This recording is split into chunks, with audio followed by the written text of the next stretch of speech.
Hey, I just posted a little short for y'all to check out. Bunch of gar, bunch of carp.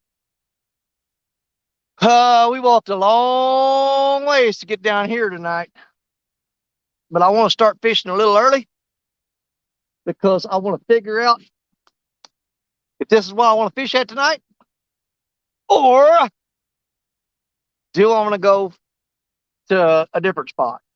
I've got 5 hours. No, I got less than that. I got 5 hours. I got 5 hours to showtime. 5 hours to showtime. NJ, what's going on, my brother? I've got 5 hours to the show tonight. So I figured we'd go about 3.5 hours early, check this spot out. If it ain't no good, that gives us an hour and a half to pack up and get somewhere else. Damn River boys, what's going on? Because I'm on the damn river. It don't look like it, but look at here. Did you turn around? Oh, yeah. There's the damn river. So we are fishing in my favorite confluent. I'm going to scoot this camera back into the shade here. That's what I'm going to do. And it's way away from the rods now, which means I get to do a whole lot of running. But I want you to be able to see because we're going to throw Black Betty out, y'all. Richard Jarvis, how you doing? Travis Young. Who did I miss? Dum, dum, dum, dum, dum. Team Snagging Wizard Pontoon, Jody. You guys got the rods baited up? We're going to try to catch something here. But if you go watch that little short I just posted, you're going to find out what I'm dealing with. Because I just put up a little 2-minute show. I'm covered up with gar and Asian carp. Let's make it happen. Give me a minute. Let's get the rods out.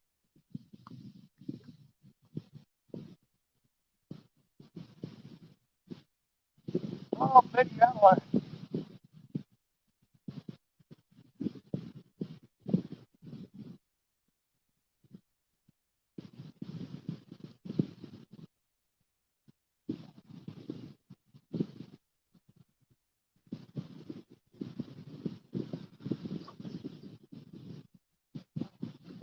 Oh, yeah.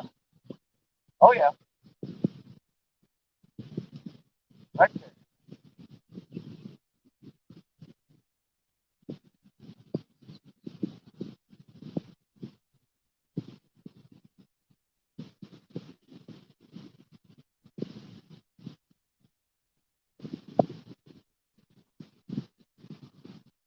I flung that bait right off of there.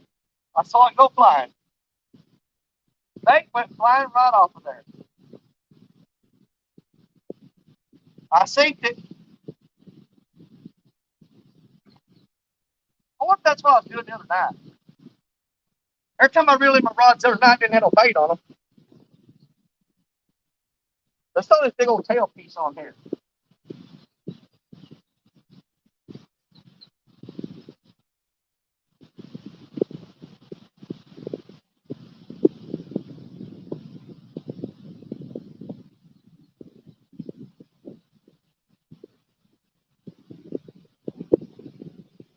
There we go. Oh, we had to really pull this line.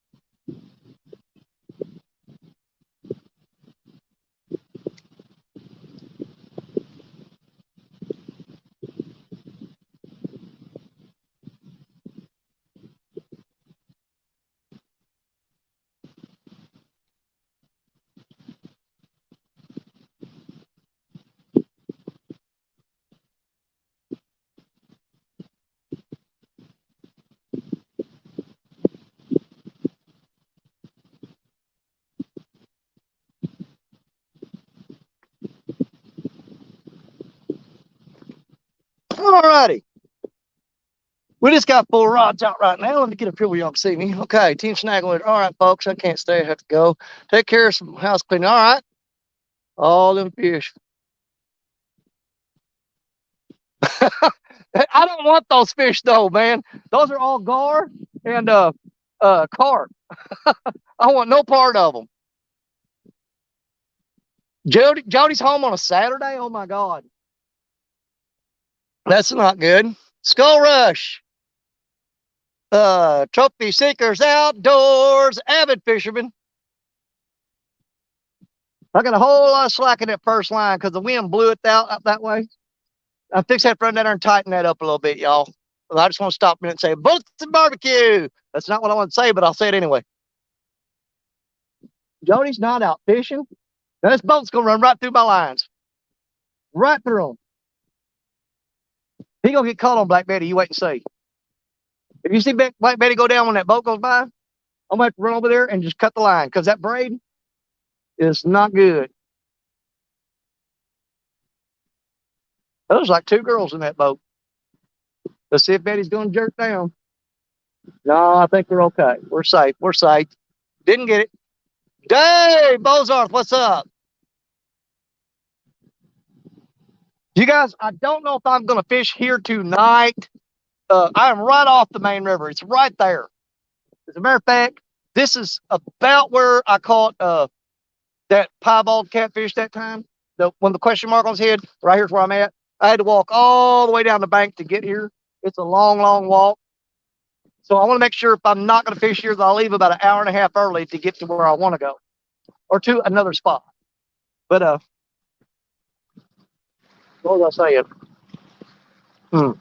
This is the exact spot that I was fishing when I won 3+1s, 1K tournament. This is where I was at.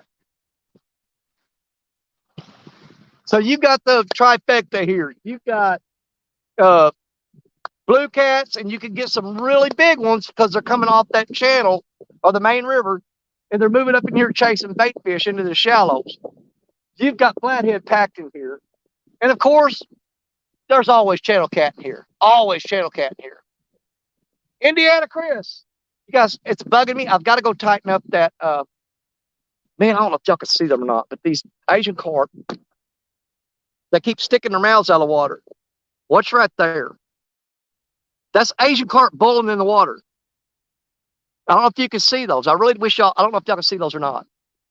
There's Asian carp and they're bulling the water. Look at their mouths coming out of the water. If y'all could see them. Can you see them down there? Look at there. He's sticking his mouth all the way out of the water. All the way out of the water. I bet you if I sit up with a hook and when they open their mouth, drop it in there, I can hook one of them. We may try that in a little bit. You know what? Just for the fun of it. You know what? We may try to do that. That sounds like fun. We may go over there with a hook on a long, long, long rod. And whenever they're up there, open their mouths, drop the hook in their mouth and jerk it. We may do that. It sounds like a fun thing to do. The gar are spawning. The carp, they do that all the time during the summer. They're constantly doing it in the summertime. If you ever come around here, Ronnie Moore, what's going on, buddy? They're constantly doing that. Trying to get you guys a good angle. If you got all Black Betty in there in case she goes down, I've got to go tighten up that other line, y'all. It's driving me nuts. Man, there is 1,000 carp coming up right there right now. We're going to try to drop a hook in one of their mouths here in a little while. I'll turn the camera toward that area and where you guys can see me sneak up there. We're going to try that. We're absolutely going to try that. But right now, let's get our line tightened up.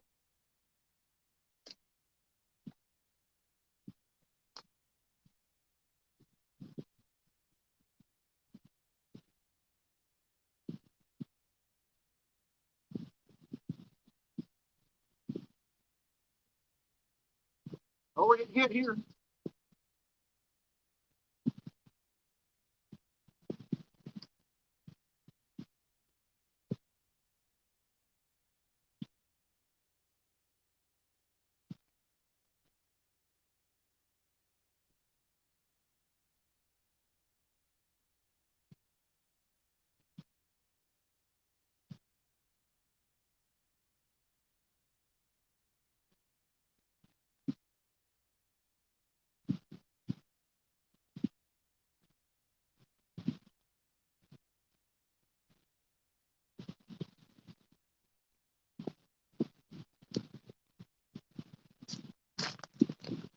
I was tightening up that last rod furthest away and looked up, and the Muddy River rod was getting tapped. So we need to keep an eye on that rod for sure. Muddy River rod is to be a third rod. It's hard for you guys to tell You got Black Betty. You've got the Sears and Roebuck rod. Then you've got the Muddy River rod, and then behind that you've got another. It's a mini Black Betty rod. It's another angler, offshore angler rod. No, it's not either. I'm lying. That is the Blue Runner that I use in Florida. The Blue Runner rod. That's not the little ugly stick. That's the Blue Runner. I apologize. Outdoors with Otis. I'm wondering. Jody don't want to put that tune in the Mississippi. No, actually, you know what? Otis, I see pontoons coming up through here all the time, but it's always when the river's a little better shape than it is right now. It's not bad. You could probably run through with a pontoon right now and be okay. There's still some logs floating down, but whenever it's up real high and the logs are coming down, no way I'd put a pontoon on here. Absolutely no way. No, Jody, there's people come up here with pontoons all the time. And he's got, there goes the, which one is it? Sears and Roebuck. Something just pulled line way that way.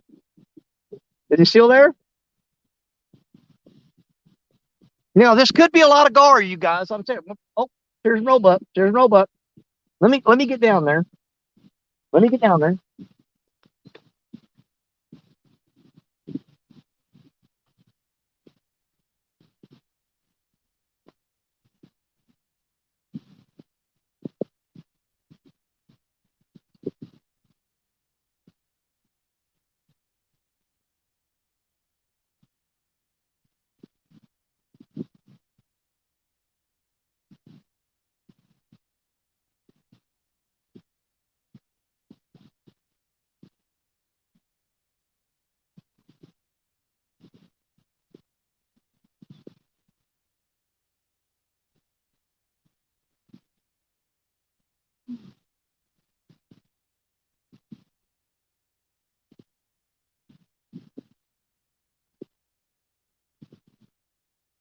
Oh, he come off.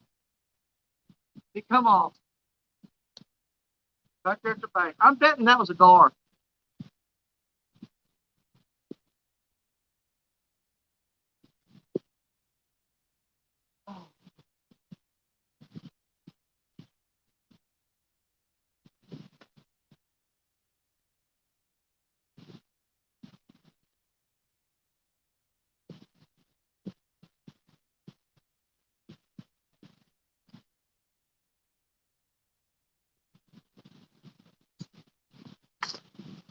I almost bet you that was just a big old gar right there.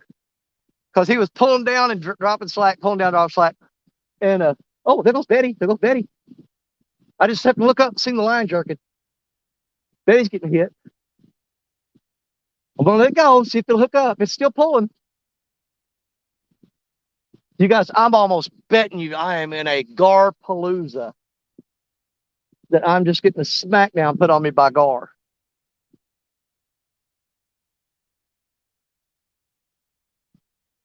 But we'll see. That's why we're testing this spot out. If we can't get hooked up on some, there goes Betty. If we can't get hooked up on some big fish here, he's staying on it. He's staying with it, pulling. But I don't feel like he's hooked up. Tap. I don't know if y'all can see it or not. I want to see the takedown. Just like y'all do. I know y'all want to see the takedown. There he goes. Let's keep an eye on Betty and see what happens. It's acting like a gar. It really is.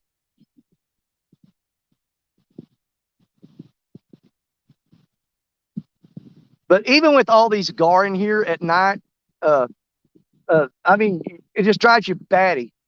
Just constant hits. But you work your way through the gar. You work your way through them.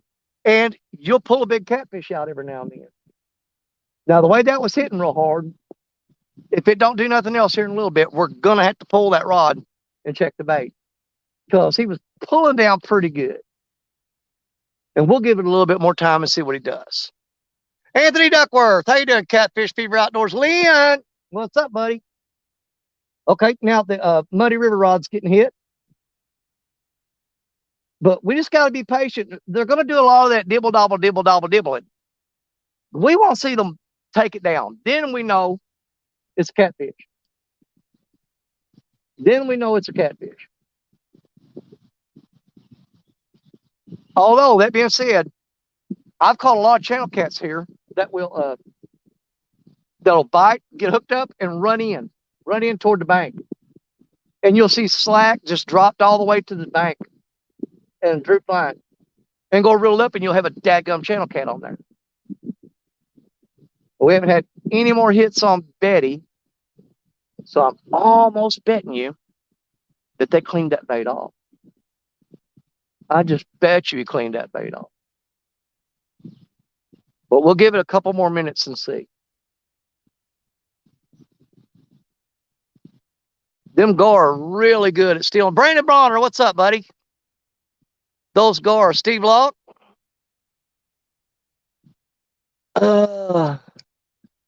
Those gar are really good at getting this bait off here. They're really good at it. Because so far, 3 out of 4 rods have been hit since we threw them out. And there's a good chance we're sitting there with 3 bare hooks. At least 3 bare hooks.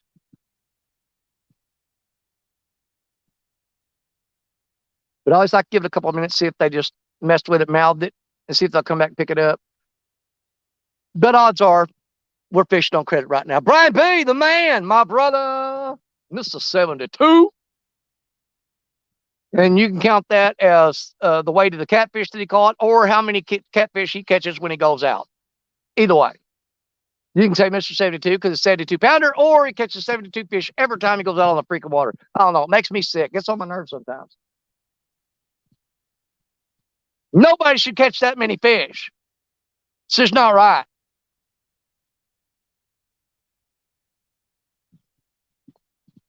Guys, I think we've had our bait all cleaned off by gar. And that's why we went early. We want to see. If we have to, we got to get the heck out of here and go over there, cross the river, or around the bend, and get on the main channel. I'm just really hoping that the flatheads and stuff move up in here, and the catfish are moving up here for the spawn, and they've moved up into this shallow creek bed right here. That's what I'm hoping for. It's maybe getting on them. I know the gar and the carp are definitely spawning up in here, without a doubt. They're all up in here.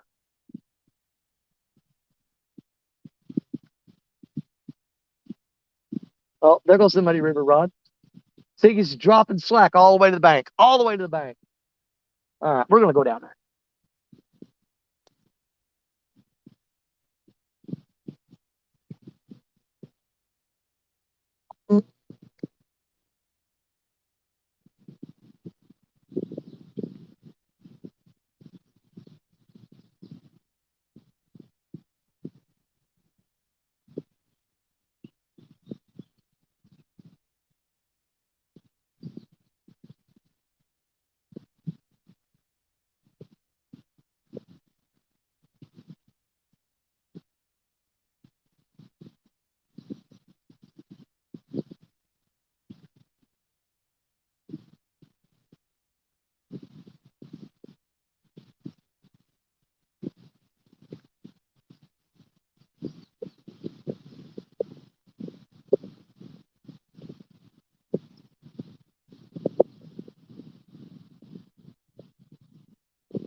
Yeah, I think we're in a swarm of gar. We're just packed with them.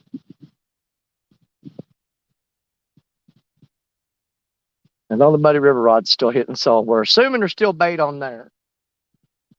But I think we need to check Betty and that other one. What I want to do is cut off the big giant skipjack head and put it on Betty right now. Let's do that. Because it's a little hard for the gar to get that skipjack head off there. However, I don't want to use up all my good skipjack heads because I'm saving them for tonight. But we will go ahead and cut one off and get it on there. Say what 3 times real fast? What he's talking about? Whoever, you know what? I'm not even going to try to figure out what Daryl's talking about because that's just who can? Who can ever figure out what Daryl's talking about? I got one for you, Daryl. Say this 3 times real fast. Irish, Irish, wrist, watch. Say that 3 times real fast. Irish, wrist, watch. Give it a try, buddy. See how you do. Let's check Betty. I've got a couple of pieces of bait cut. We'll go ahead and get them thrown out there and use them up. Let's go ahead and do that.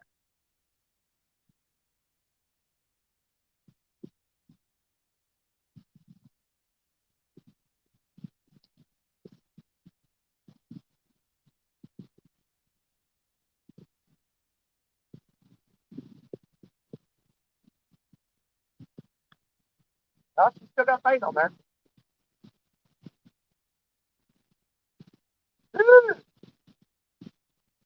That is chewed up. That's chewed up bad.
Guys, I'm almost certain we're getting eat up by gar here.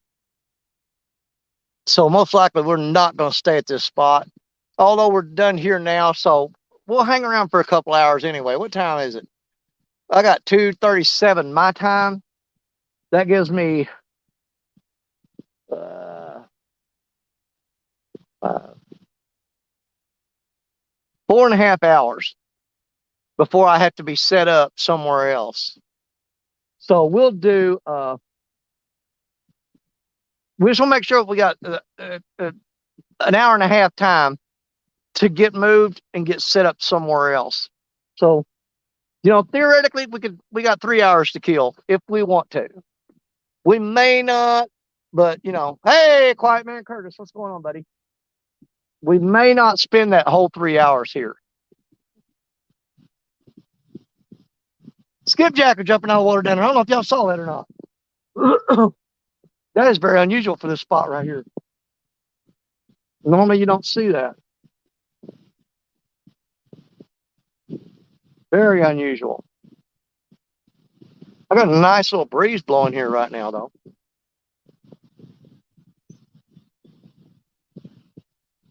Oh,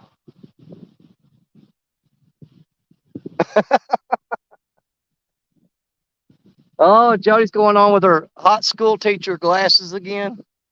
Got that hot school teacher thing going on. Trying to hide that. Oh, when I hit that flathead, you know what? Here's the thing, man.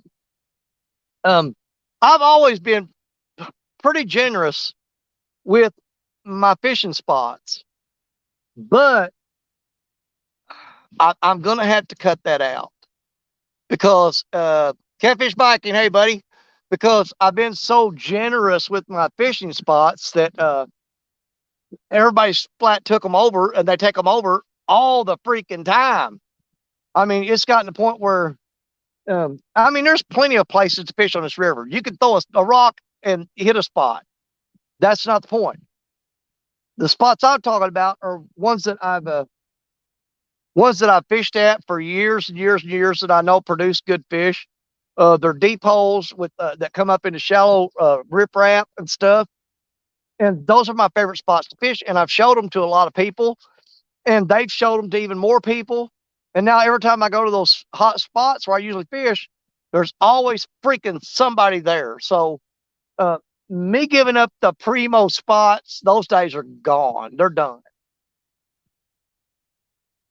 I'm just not going to do it anymore. I mean, I put my time in to find fishing spots, and what really gripes my butt is when you show it to somebody, and and they go there fishing, and then turn around and say, "Well, I've been fishing here for years." No, you haven't. I just showed you that spot 2 months ago, you liar. It just kind of burns my backside, but that's just me. Sappy,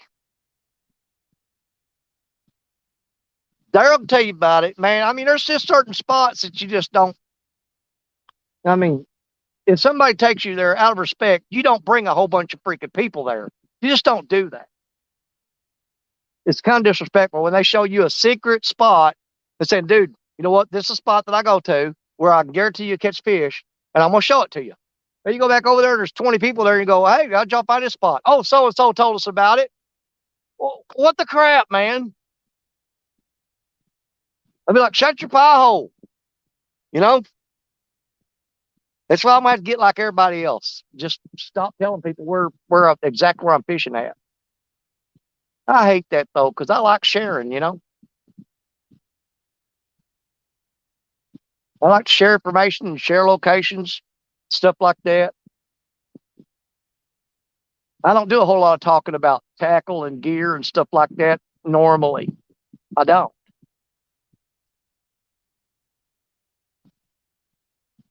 And I forgot to put my dadgum, you guys, I got a promo code for Wildcat Rigs.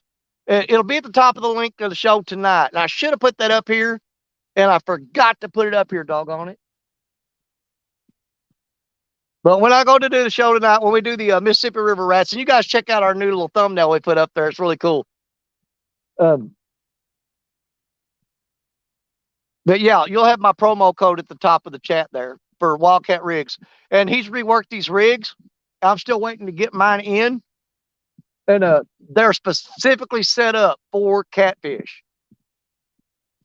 Before they were designed, the design was made off of his saltwater rigs, which are great rigs, but they weren't really compatible with what we do for rigging for catfish. And so he went back in there on the drawing board and stuff, and he had a long talk with Creole, Jeremy DeFore, and they worked it out, and they designed a whole new rig for these hooks and a way to rig these hooks that is more suitable for catfishing. And that's the Wildcat rigs. They are set up specifically for catfishing.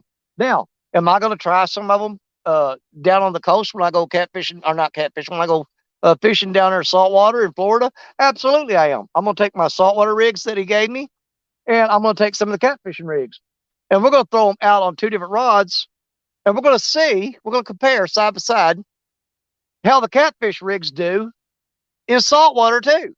And will they hook up better? Will they have a higher percentage of hookups versus the regular saltwater rigs?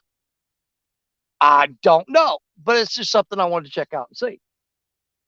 It's just a fun little test we're going to run on it when we're down there. It'll be fun, trust me.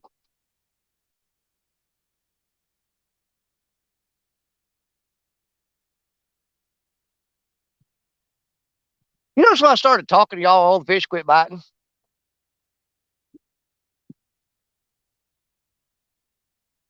They've been biting. I ain't been looking. I don't know. My confidence level in this spot went when I pulled up here and seen this massive schools of gar and Asian carp packed in here. If I knew I wouldn't lose my freaking net, my cast net, I'd throw it right there and see what we pull up there. I don't know. I didn't know.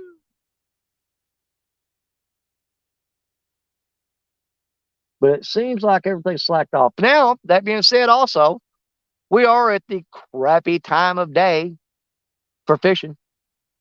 Mississippi River this time of year, it's almost all night bite. It's all night bite. Oh my God.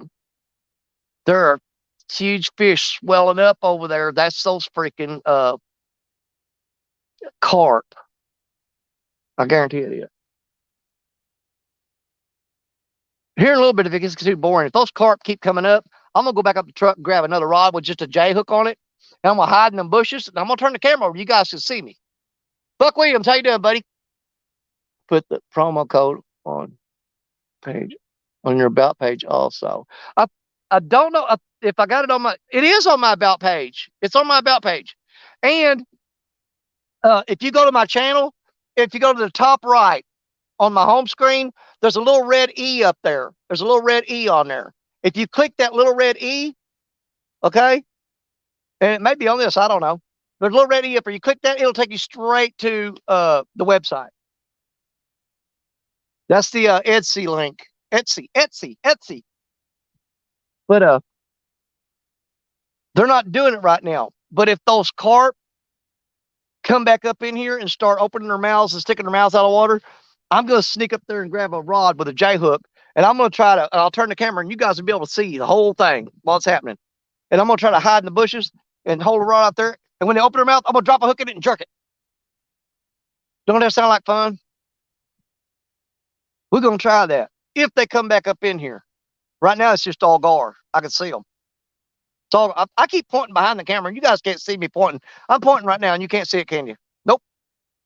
Dummy. They're over there. That way. I've been pointing the whole time like this, like that, and you guys can't see that. See, I got to get all this. I just not got this camera stuff figured out very well. It's not real good. There's people out there that's gooder at camera stuff than me. They're gooder at it. Absolutely gooder at it. Well, we went from bite to nah. I wish that meant that a big giant catfish moved up in there and scared everything off from there. Is that them carp? Man, it's got me wanting to try that now. I'm going to try to drop a hook in one of their mouths when they open up. But I'm waiting on them to come back. I keep pointing off camera. Over there. I'm waiting on them to come back. Get forward and going.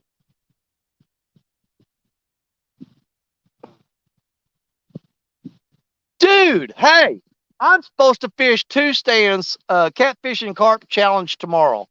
Now, if I hold that rod out there and those fish come and open their mouth and I drop the hook in and jerk the hook, does that count? Or is that called snagging? Because it says it has to be hooked in the mouth. That's what the rule says. Did Danny find a loophole to win that tournament? Did he? I don't know. What do y'all think? Is that cheating?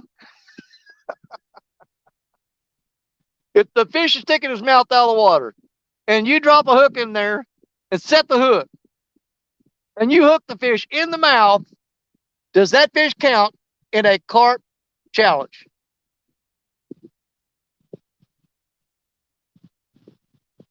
Does it count? Because if all y'all say yeah and then don't show up tomorrow morning and back me up on it, then I'm going to say y'all set me up.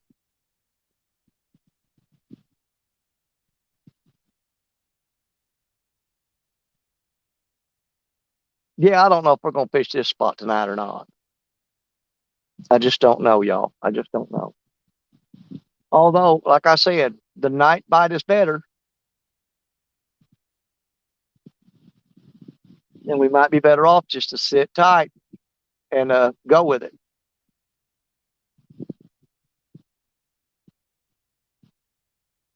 Holla, holla, holla, baby. Come on, fishes.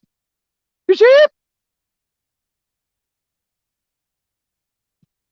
They're out there somewheres.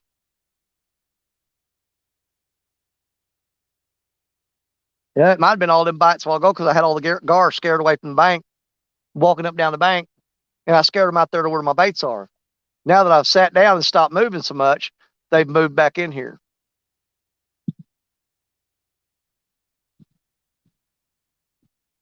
I'm watching that line there. Hold on, y'all. Give me a second.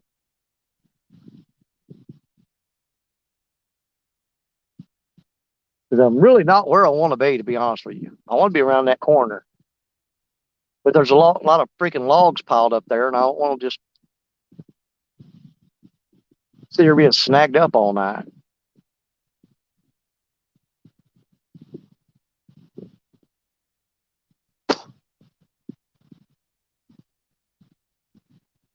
And I don't know about walking up down them rocks. I got something going on with my knee today. Those are skipjack right there. You don't want y'all. We may throw a skipjack rig up in there and see what happens.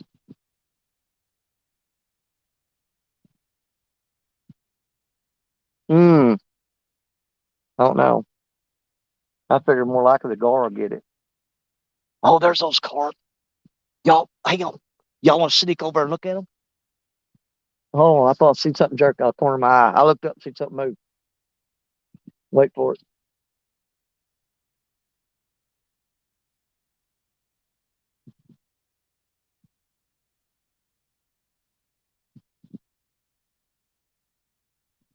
Hey, what the crap was that?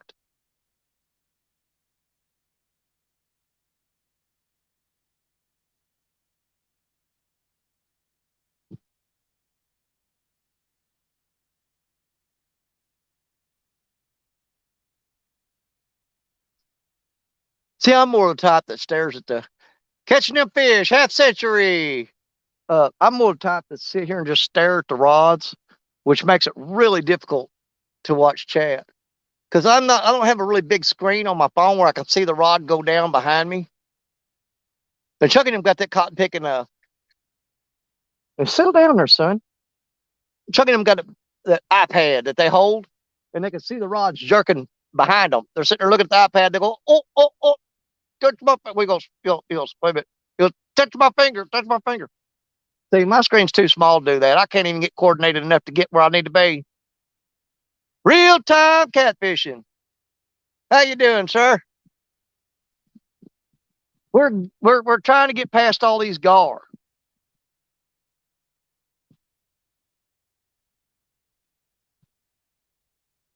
And I do have 3 huge live bluegill that we'll be using tonight. I'm saving those for tonight. And we will be throwing those live bluegill out tonight. Absolutely, we'll be throwing them out there. But I'm not in the 90-foot hole. The 90-foot hole's around the corner. That's where I want to be. I want to be around there in that 90-foot hole. But you know what? We may move one rod over there here in just a little bit and try it. That's what we'll do. I can get in there with one rod and leave these other ones sitting.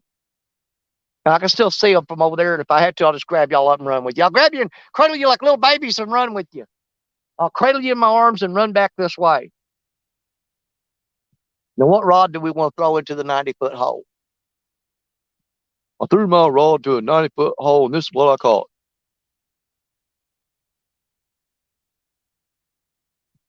It's it's gonna be Betty. It's got to be Betty.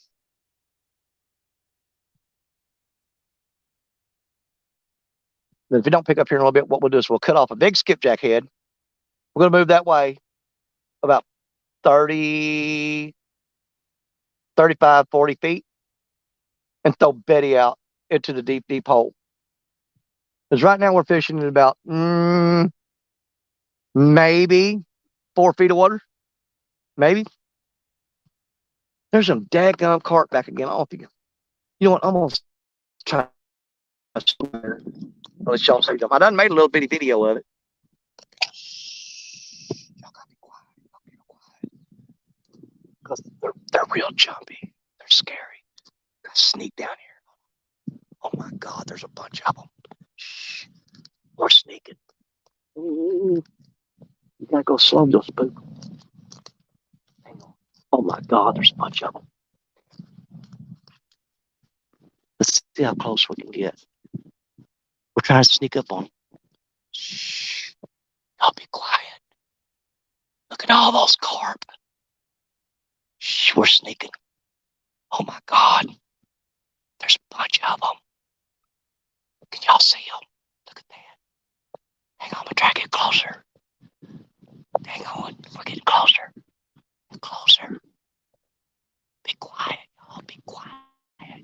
Y'all's making too much noise. Can you see all the carp? Look at them. Look at that. Can y'all see those? Oh, there's a great one right there. Look at that one.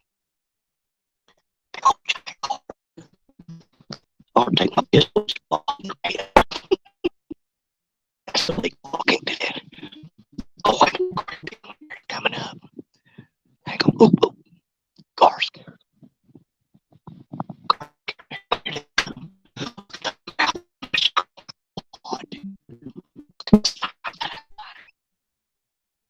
Oh, looks like blue whales. Isn't that cool? Those things are not good, but dang good though. Oh, I just scared all the gar off over here. Did y'all see all those? Could y'all see them? All right. Holy crap, they're back. Look.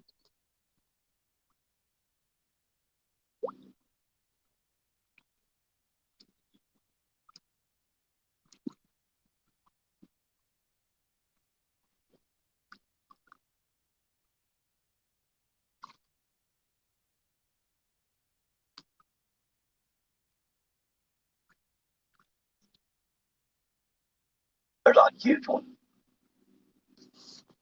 Ain't that cool? All right, I'm sneaking back over. Shh. We're sneaking. We're sneaking. We're sneaking. Be quiet, y'all. Just so y'all not know I'm not blowing smoke up your butt. That's what I'm dealing with. Freaking carp and gar. Isn't that cool? I ain't jumping in there and grab on them. There's bull sharks in that water. If I was a bull shark, I'd be up here eating them. Look at all that food he's got. We are going to hear in a minute. I'm going to leave you guys watching these rods. And we're going to try something stupid. I'm going to take just a hook on a rod and set the drag real light. And I'm going to hide in them bushes. I'm going to turn the camera. You guys can see me sitting there. And I'm going to hide in them bushes. And when they open their mouth, I'm going to drop a hook in their mouth and jerk it. I'm going to drop a hook in their mouth and jerk it. And I'll have the camera pointing toward me and y'all can see that happen. What else you got to do? We might as well try it, see if we can do it. Don't you think? How many of y'all think that'd be a good idea? Nobody? uh, Oh man, I probably missed somebody in here. Lance McCougar, Wabash Nate, what's up, buddy? I think Wabash Nate's the one that's always bashing on me. Mm. You should change his name to Wabash and Danny. All right. Jeremy says do it. So I'm gonna leave you guys watching these rods. I'm gonna run up to the truck, down the road there a little bit. It's gonna take me a minute, and I'm gonna grab another rod, and I'm gonna put just a hook on it,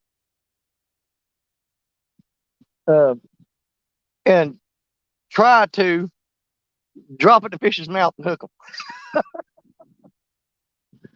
Oh, you watch! I'll come back and y'all say, "Every one of them rods went down while you were gone." So we're gonna try that. Quit talking about doing it. I'm one of the world's worst about coming up with an idea and just doing it. It's almost like Lee Evans talking about going fishing. So let me go pick out a rod. Let me go pick out a rod and set it up for that. I'll be back. I'll be right back. I got hiccups.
All right. I didn't have the kind of hooks with me that I was looking for. Josh, Wildcat Rigs, what's up, buddy? I just told him, I said, I forgot to put my link above, but this is an impromptu show, guys. Spur of the moment. But tonight, whenever we start the show at 7 o'clock, you can look at the top of chat and you will find the link for Wildcat Rigs website with my discount code on there. You can go to my channel and find the discount code there. Now, let's just try this, you guys. I just got a really small treble hook with a slip sinker on it. I don't have any of my big snagging hooks with me. I forgot and left them at home. So, we're going to try to snag one, just reaching out and grabbing it. Okay? We're going to try that. See how that works out for us. But I got to set this drag. This is a bass rod. I mean, a real light rod with a bass reel on it that absolutely sucks. Matter of fact, this may be the one. Ooh, this one here's got a bird nest in it. I forgot to get the bird nest out of it. So it's not going to be able to run very far before it comes to the end, which is going to make it even more fun. Let's see how tight the drag is. That's pretty loose. So that'll work. He'll be able to pull drag. Let's see if we can just reach down off the bank and snag a fish. You want to? I'm going to turn you guys that way so you can watch it from here in the safety of being far away from it. Just do it for the fun of it. You want to? I don't see any of them surfacing right now, but they should come right back. So let's get where you got a view here. Like that. That should be a good angle for you guys to see what's going on. Now we got to sneak up on them.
I'm waiting on the carp to come back. Right now, all I got here is gar.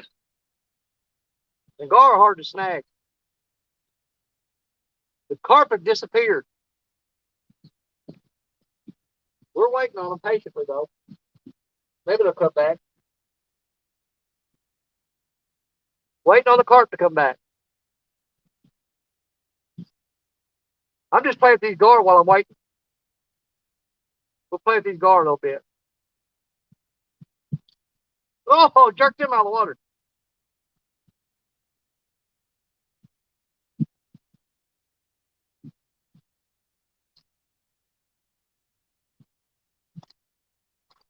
Oh, do it again, you little sucker. He grabbed the hook. Bear hook.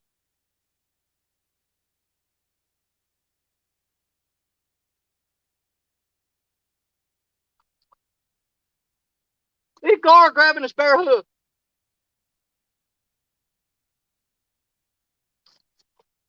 Jerked him out. Gar are hard to snag, y'all.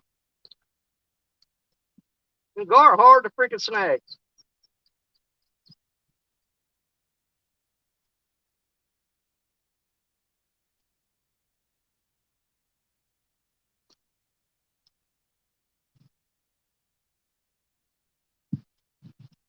Well, we gotta get this out of here.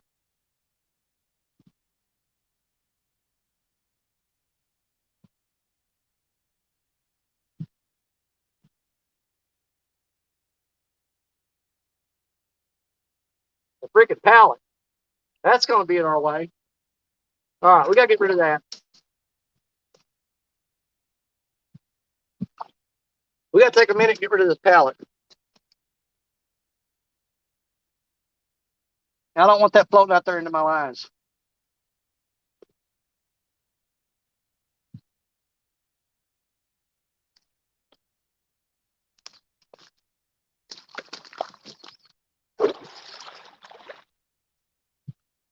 There we go. The carp have moved out a little bit to deeper water. So let's just try to snag one with this teeny tiny treble hook. Let's just see if we can snag one. We'll try that. Let me get where y'all can see me. I gotta move y'all a little bit. We need some fresh bait. And I'm thinking carp is on the menu. And this rod's bird nesting, so that's as far as I can throw it. No, wait a minute, bird nest came out. Mm. Mm.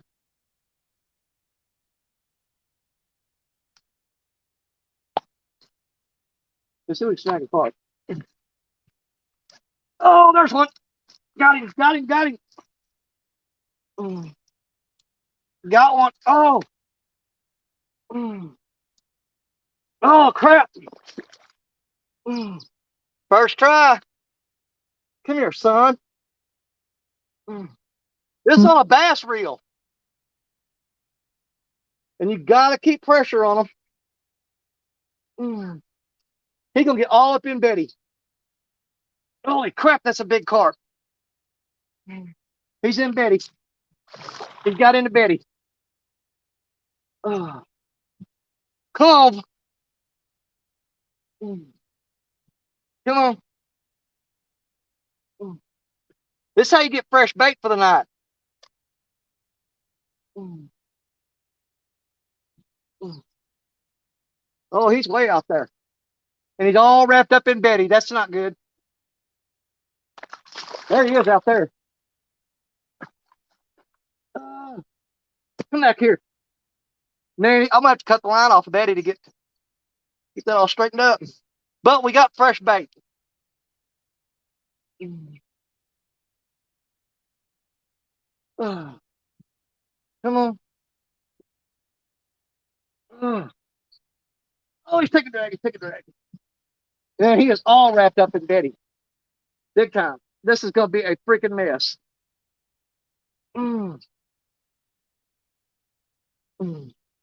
And I gotta be really careful because this is only about 15-pound test line. This big old carp. Good grief, man. This sucker got some muscle.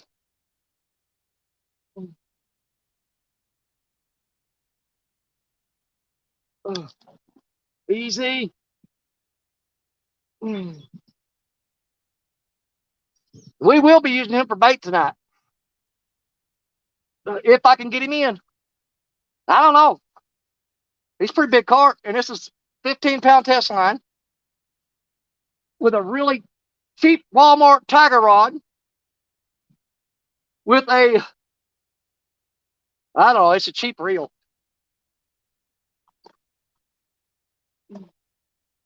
That hook's just barely in him.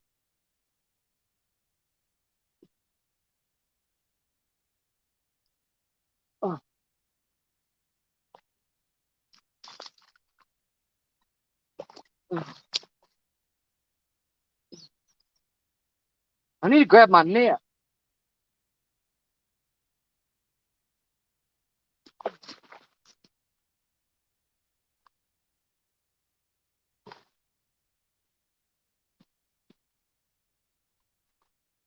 Come on. Come on. I'm getting tired, y'all.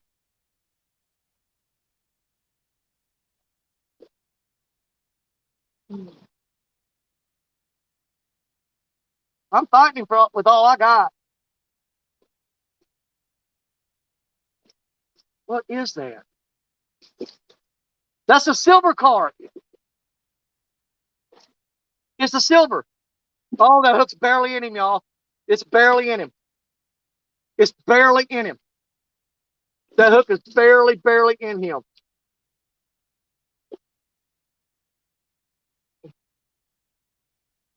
Ugh. No, no, no, no, no. I barely got him hooked. I barely got him. Ugh.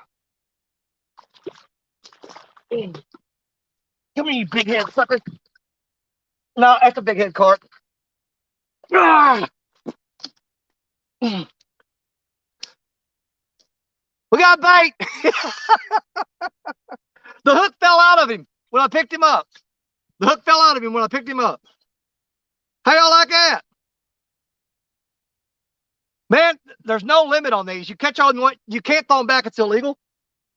That's a big freaking carp. On ultralight rig. God, these things stink. Ooh, I got it all on my Uncle Lou shirt. No!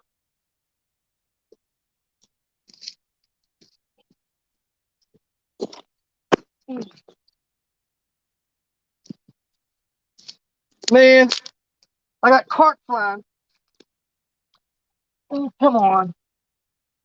Get off there. Oh, my wife is going to kill me. She said, don't wear that brand new Uncle Lou shirt. Don't wear it. You're going to get dirty. And I said, no, I got my dip net. I'm going to be careful. I won't get the Uncle Lou shirt dirty. And I got carp crap all over it. Oh, my God. I'm a dead man. She's going to kill me. She goes, don't you ruin that new shirt. Well, did y'all have fun with that? I got water all over my glasses, too. I can't see y'all.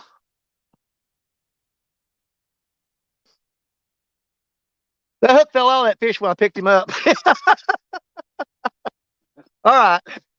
You know me, man. I'm going to break up the monotony and do something different. Carp. Oh, jailbait tackle. That's a good one. You get carpal tunnel. That's a good one. That's slick right there, buddy. I got to clean my glasses off. I still can't see y'all. Oh, my God. That carp pooped on my Uncle Lou shirt. No. Oh, my God. I'm a dead man. She's going to kill me. I'm not going to stay and fish all night now. Maybe my last fishing trip, y'all. He said, don't get that new. She said, why are you wearing that new shirt? Uncle Lou just sent you that shirt. Why on earth? I said, I'm wearing it for luck. And I got the new Uncle Lou hat. Wearing it for luck. And what do? I let carp crap all over it. I can't see nothing right now. I'm blind as a bat. But don't let nobody tell you I can't snag a carp. First throw, tug, tug, tug. and we can get you a carp. Bait's easy. Anybody comes to the river and says, I can't go, I ain't got no bait. You're an idiot. All you need is a treble hook. Y'all want to do it again? Oh, you want to weigh them? Okay. Let me run up the truck, grab the scales. I ain't prepared nothing. I'll be back. I gotta get a drink of water anyway. Yeah, that's a good idea. Let's get a weight on that carp. I'll tell you what. I'm gonna hold him up. I'm gonna hold that carp up. Okay? And I'm gonna let you guys guess how much that carp weighs while I run to the truck, grab the scales, and I'll run. I promise. I'll be back real quick. Y'all guess how much that carp weighs? The closest one to it without going over, I will send you 2 Danny Stone Outdoor stickers. I'll be right back.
Second, I forgot to hold the carp up so you guys could guess, but you've already got some guesses in there. So I'm gonna show him one more time. Okay. This is a big head carp. If you look, his eyes are almost on the bottom of his head. They're down low. And they're invasive species, so don't nobody feel sorry for about anything I do to this carp. Because if I get caught throwing them back, I can actually get a ticket for it. Okay, you guys still get guesses coming in? That's hard on a fat man running up that hill. Still got guesses coming in, 19.5. When you guys stop putting guesses in, we'll get a weight on him. Don't worry about him playing out of the water because I'm going to kill him anyway. As soon as we get him weighing, what I'm going to do is I'm going to cut underneath his throat and bleed him out into a bucket. And I'm going to cut the chunks up and throw them in the blood. Okay, y'all tell me if you got all your guesses in. Y'all ready to guess? Are ready to weigh them? Are y'all ready? Blind straight, actually, here's the thing. I know y'all, but y'all gonna gross out. There's a strip of meat in these carp that is just as white as the driven snow. And it is actually extremely delicious. I mean, it's good. But most people don't eat them because when you catch them, they freaking stink. They stink. Okay? But if you fillet them out and you cut that white strip of meat out of there, I'm telling you, and cook them fresh, dude, they're good. They're good eating. I've eaten them. I don't.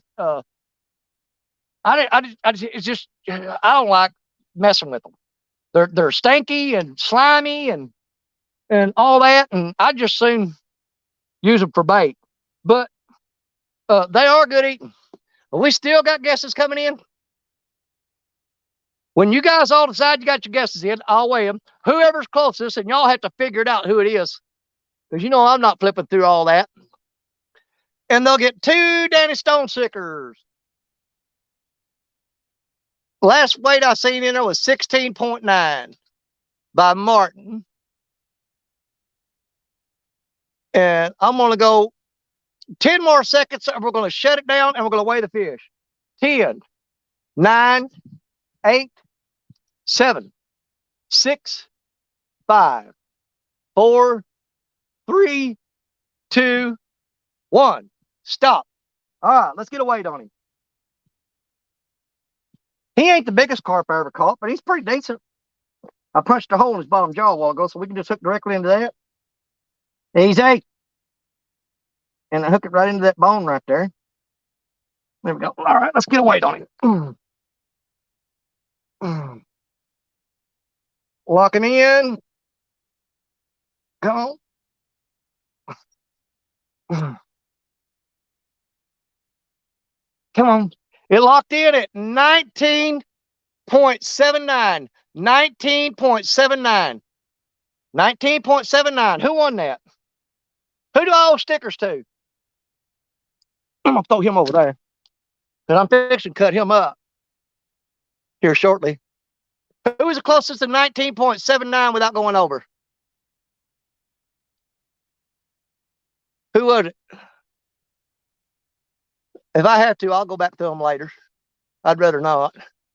Let me see what we got here. 16.9, 21, 20. I see a 30, a 29. 19.5. Fat Man in a Little Boat so far. But Warren Farley was up there with a 19.5. He had it first. Warren Farley had a 19.5.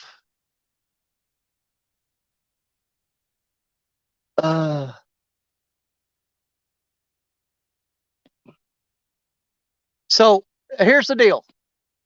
I had two people that guessed 19.5. So that was Fat Man in a Little Boat and Warren Farley. So I'm going to give both of y'all stickers. If you go to my about page on my channel and go in there and find my email me your address and I'll send you each 2 Daddy Stone stickers. I'm going to give them to both of you since y'all went 19.5. So there you go. I ain't going to nitpick it. You both won. Fair enough? All righty then. Man, that slimy carp slime, slimy, slippy stuff don't come off. It just don't do it. I think we're going to reel Betty in. Leave her hanging. Y'all want to snag another carp?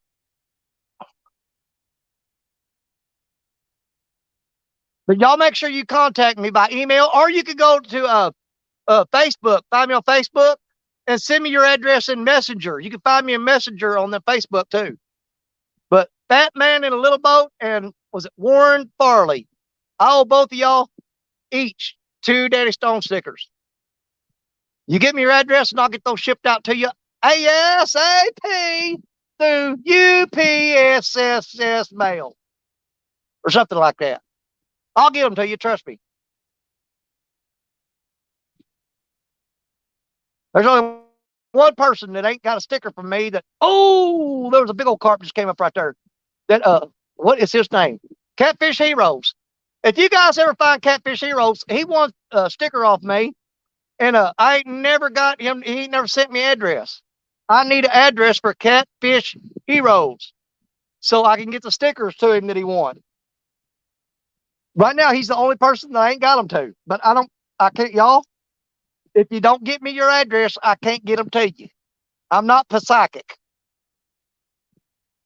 Y'all want to catch another carp? Because this is pretty freaking boring. And we're doing it on a... Dude, that is one of them Walmart tiger rods with an old beat up bass reel. I don't even know what that thing is, to be honest with you. It ain't got no kind of drag on it. I mean, none. Look, that's tightened all the way down. And we're throwing a little teeny tiny, get out the bushes, son. Little tiny treble hook. It's not even a big snagging hook. That's just a normal sized treble hook. Look at there. It ain't very big. And we're snagged 19-pound carp with it. And look at the bend on that rod. Look at that. Woo! You like that? Y'all snag another one? That one, there's enough bait for 3 weeks. I mean, I've got skipjack. But I was kind of wanting to throw some fresh carp tonight too. But I'm pretty sure we're not going to fish here. I think we're going to go over to the main river. So we'll shut this down about let's see, um, sometime between 5:30 and 6 o'clock my time. It is 3:30 now. So we got about 2 more hours, y'all, and then I got to pack up and move, and then get ready for the show tonight. The Mississippi River Rats will be tonight at 7 o'clock Central Time, 8 o'clock Eastern. It's going to be tonight on my channel, and it will be me and Parker Pursuits. I done broke that reel. Come on now. There it goes. Me and Parker Pursuits will be fishing on the water on the Mississippi. I don't think Creole's going to make it because he's got to work. And I don't think that Fishing and Freedom is going to be with us tonight. But I dropped the link out to some people, and we may have some special guests come up tonight. But you know how I am. Danny Stone, Saturday, we do the Mississippi River Fishing Deal. We do the oh daggum it, Mississippi River Rat Show. We do the Mississippi River Rat Show, and we do that show for about 2 hours, an hour to 2 hours. After that's over, you stay with me all night because I keep the stream running and I fish all night long, all night long, all night, all night long. Oh, you can sing better than that. Come on, all night long. Oh yeah, all night long, all night. Anyways, we're gonna do that. But let me reel Betty up because I don't want to tangle her up, and she's gonna be in the way. She's in the way, and we'll snag another carp. Okay, we're just doing it just to kill them now because they want them out of here. And we threw that rod out. We didn't throw it out very far, and we tugged what 1, 2, 3, maybe 4 times, and had a fish on. Fish on! It's easy to snag these suckers. There's billions of them out there, and they don't want them here. They don't want them. They just don't want them. I'm telling you. Let me get Betty out of the way. We'll snag another card. We're going to leave them other rods baited up and out there. We probably need to check the bait on them. You know what? As a matter of fact, let's throw a piece of carp on 2 of those rods. Let me do that. I'll spare you the disgusting cutting and the hacking. I'll do it off screen and get a piece of this carp.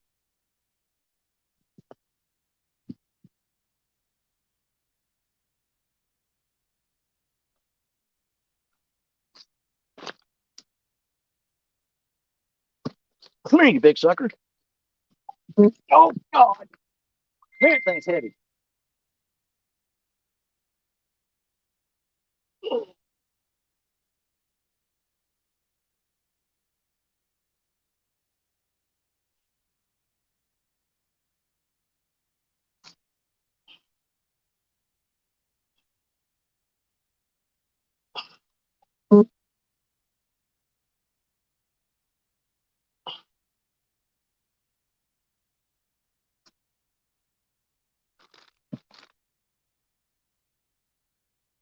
There we go. We got 2 fresh chunks of carp right there that we're going to go throw on 2 of these rods.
All right, just so y'all know, one of those rods did not have any bait on it.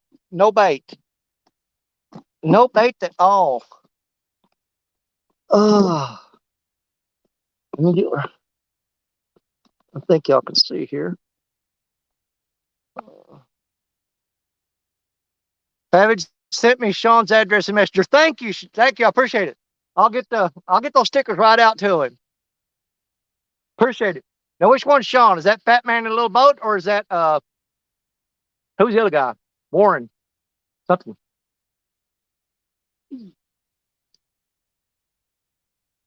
All right, we caught one on the first try a while ago. Can we do it again? I don't know. Let's find out together.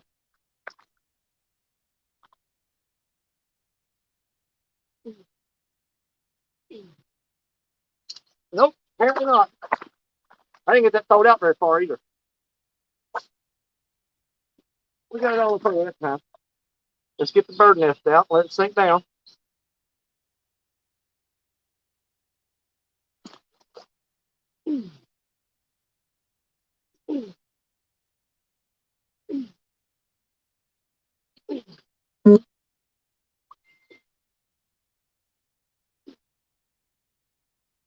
We might have scared all carp out of here. They speak real easy. And with all that ruckus we made a while ago, we might have scared them all out of here.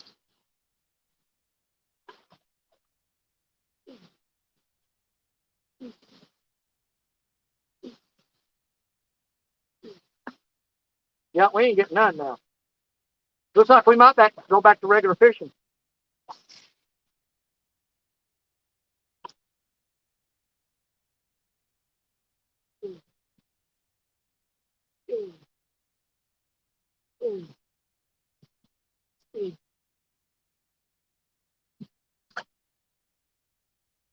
We done spooked them all out of here, which might be a good thing.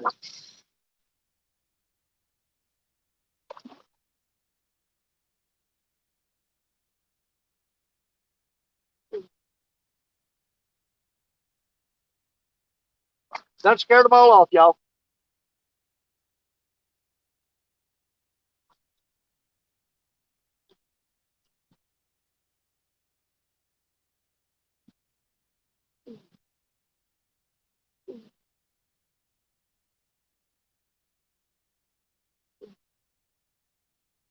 Oh, there went one.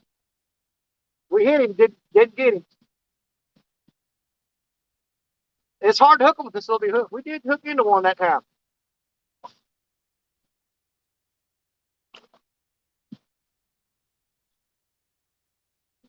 Oh, got one. First pull. There's one.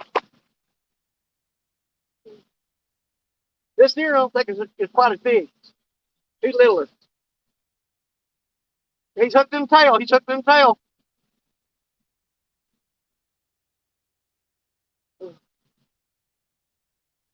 We're pulling into him by his buttocks.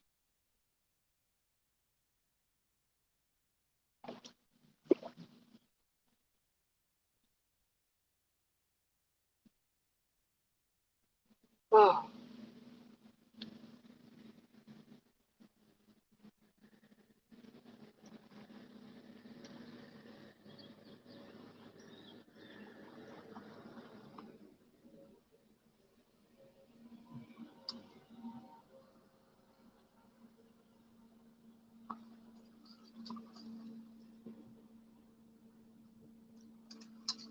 Come here, Slappy.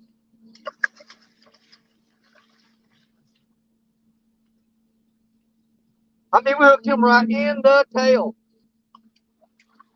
Come here.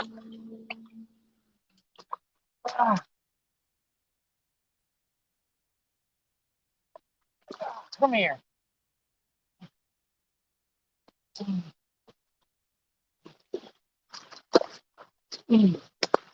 Hooked him right in the tail.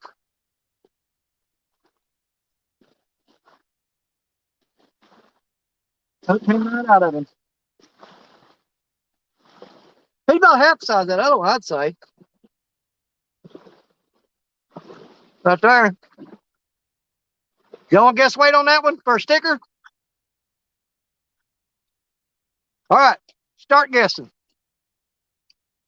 Guess the weight on him. Whoever's closest to not going over, you get a sticker. Go.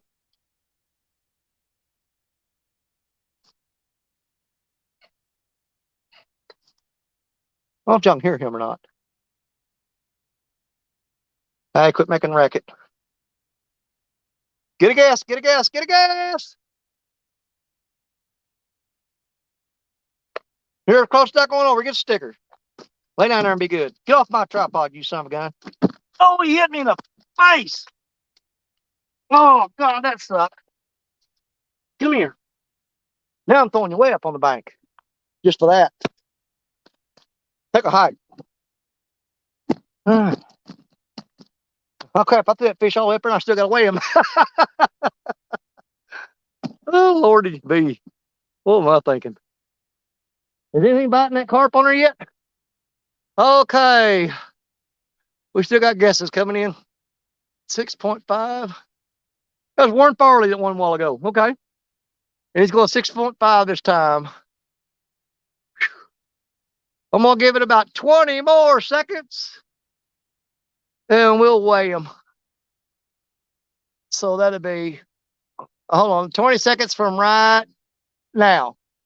We're going to stop counting in 20 seconds. And I'll grab him and weigh him.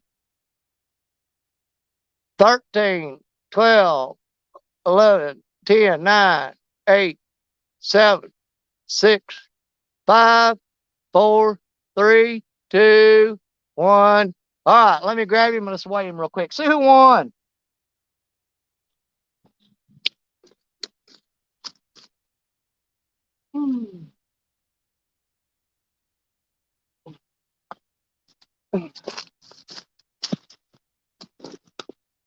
Okay.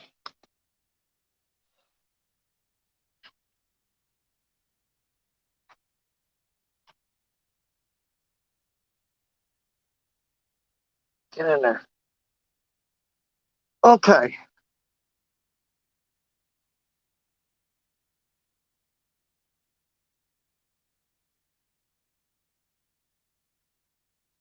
He locked in at 7.48. 7.48.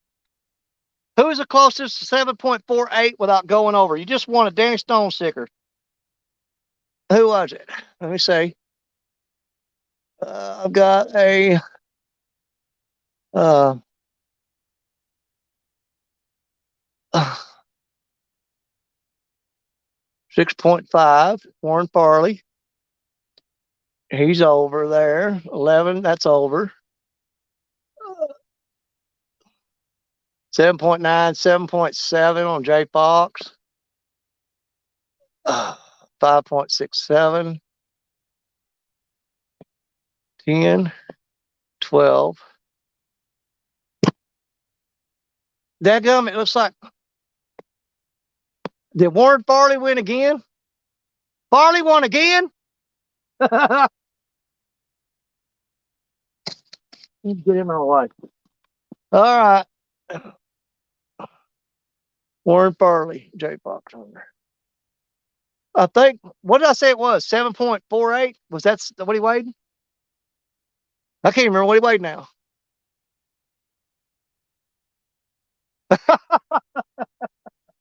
Quiet man Curtis. I thought I already sent you a sticker. Have I not sent you a sticker yet? I thought I sent you and Eric both stickers. Y'all, I don't think we're going to fish here tonight, to be honest with you. But we've got fresh bait that we're going to take with us. I'm just not feeling it. I'm not feeling it at all. So, let's do this. For now, let's turn around. Batman in a little boat had 7.4. 7.4.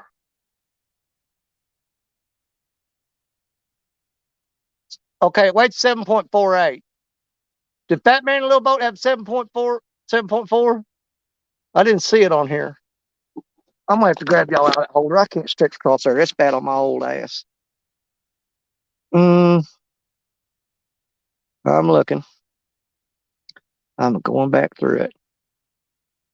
Uh,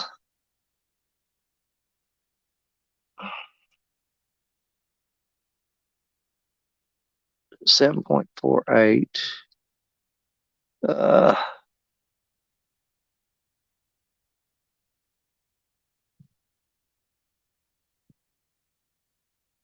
I lost it.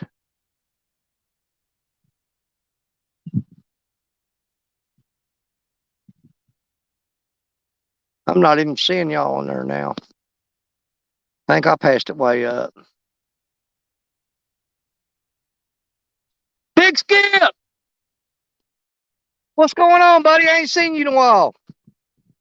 Oh, we'll figure it out later. Somebody want another sticker. Somebody did. Now, let's do this. God, look at all them gar. See them flopping in the water? Can y'all see them? That's all gar. We're going to take Betty and we're going to move over about 40 feet and we're going to throw down in a deep, deep, deep, deep, deep hole over there. We'll leave these rods set out. But I'm going to cut up a brand new, fresh skipjack head and put it on Betty and chuck it in that deep hole. And we're going to go over and sit with just Betty. Just all of us hanging out with Betty. Let's go do that. So Betty's already reeled in. Let me cut a piece of bait, fresh bait, freshly frozen, and we'll make a move real quick. Duh, fish.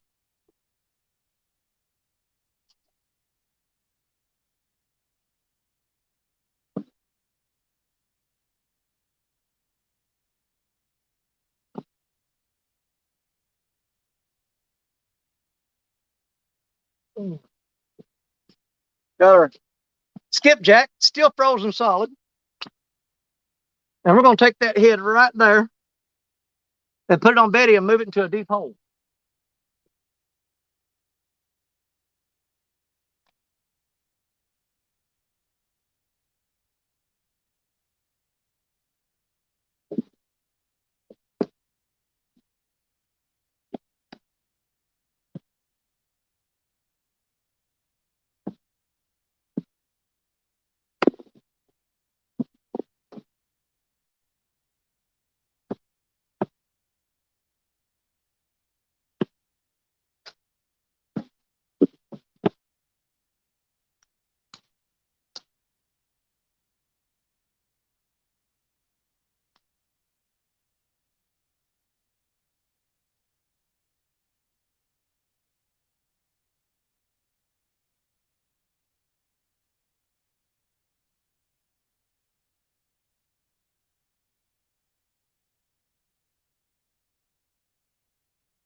We'll move right over here.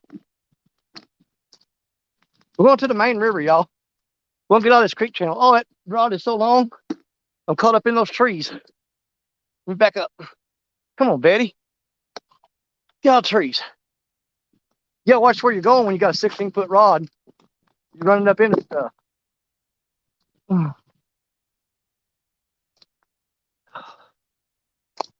Let's get y'all set down here.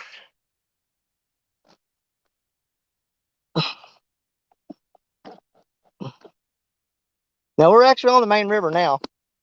Right there. For y'all to look and see. And that's where we're going to throw to. But we're going to set up right here. Let me get everything situated and I'll adjust y'all a little better, okay?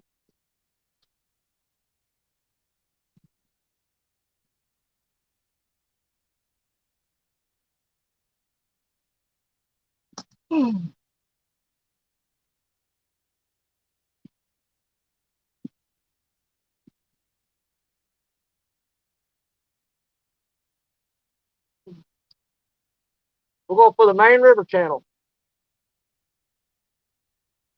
You gotta check, make sure you're clear of old trees back here. Oh yeah. Oh yeah. Oh, that's deep. It's still sinking. Still sinking. Still sinking. Still sinking. There's bottom. Finally got to the bottom. Now let me grab my chair. I'll be right with y'all.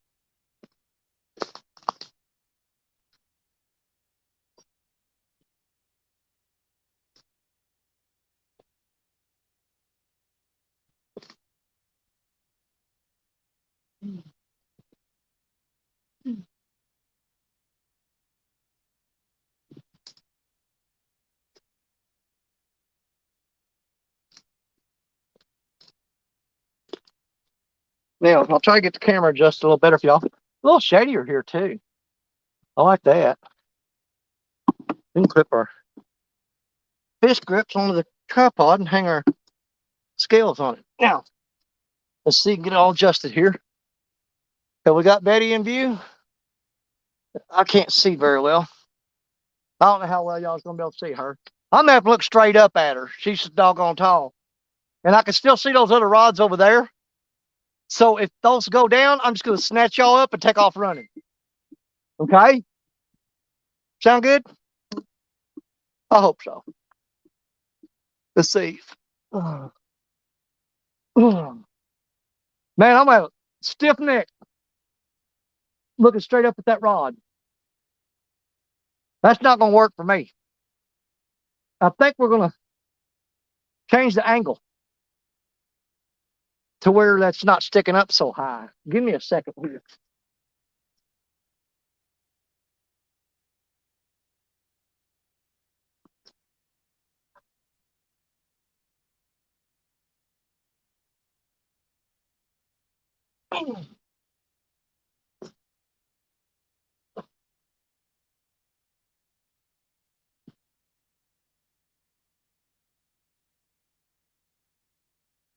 That's better, I think. Let me see if I can deal with that. Let me see if I can deal with that. Oh yeah, that's not so bad. And I don't know if you guys can see Betty or not. I don't know. Oh,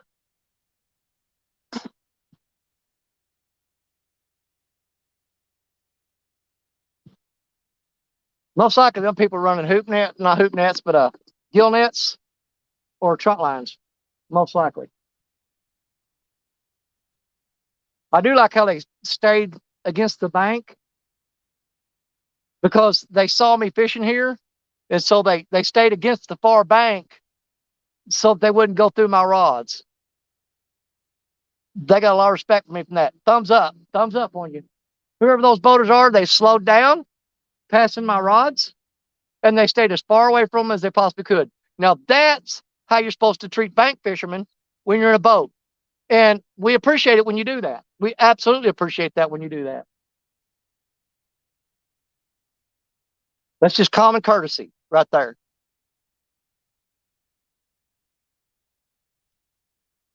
I will tell y'all this. If we ain't caught a catfish here by 5:30 my time, and it is 4 minutes till 4, we got an hour and a half. If we haven't caught a catfish here by 5:30, I will be shutting the stream down and packing up because I got to move 15 miles around the river to another spot and get set up. And we will be live tonight on my channel at 7 o'clock Central, 8 o'clock Eastern on the Mississippi River Rats. I feel like my tripod's a little too tall right now.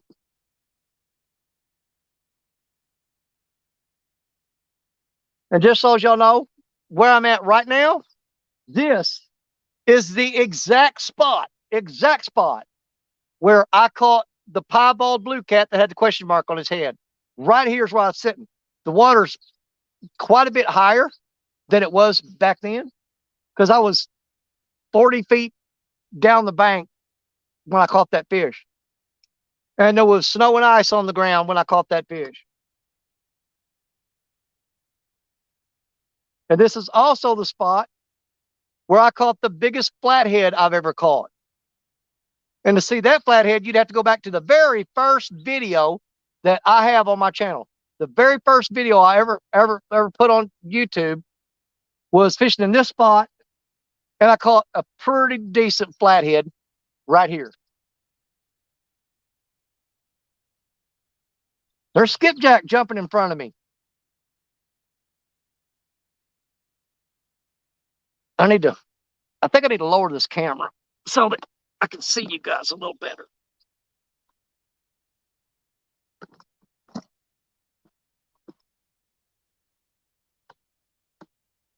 That's not working for me. There we go. Now I'm going to change that angle a little bit, like so, because I can barely see y'all if you're sticking up real high like that. Tighten that down, lock it. Now I can see y'all. Need paramedics to thumbs up. Need paramedics to the thumbs up. It won't stop bleeding. Not sure if I get that. Avid, I've got a couple people coming on tonight, but I'm going to be fishing all night long.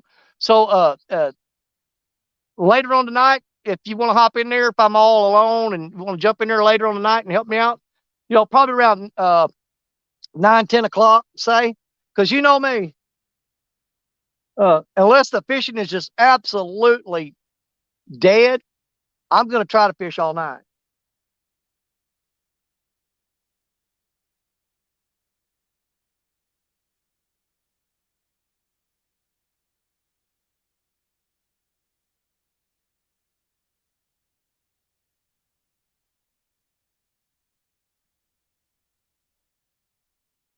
Not sure if them folks are fishing or if they're just out riding around.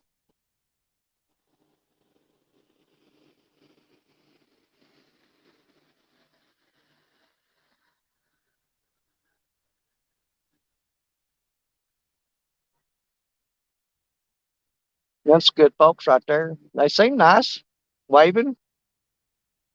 Like I said, they went around our lines a while ago, dodged them.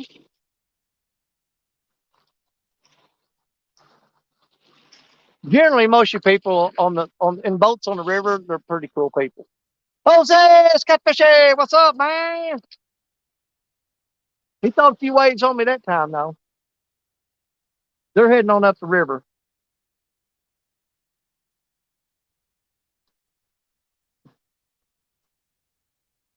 I'm trying to keep on an eye on them rods around the bend too, though. I know for a fact 2 of them are baited up with carp. Because they ain't getting that carp off the hook. I promise you that. It just ain't happening. That carp skin is like leather. They are not getting that carp off there. But I honestly believe tonight that we'll probably be better off to go fish our regular spot on the main river where the deep drop off hole is that comes up into a shallow spot.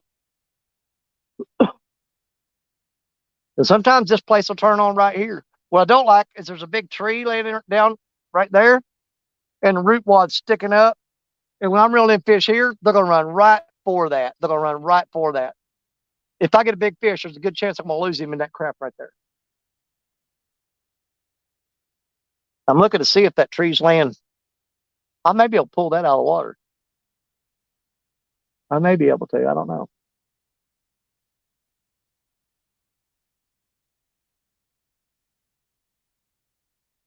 But I am watching them rods around the corner too. If one of them go down, let's see, napping, brother. I'm going to the dam tonight. Cool.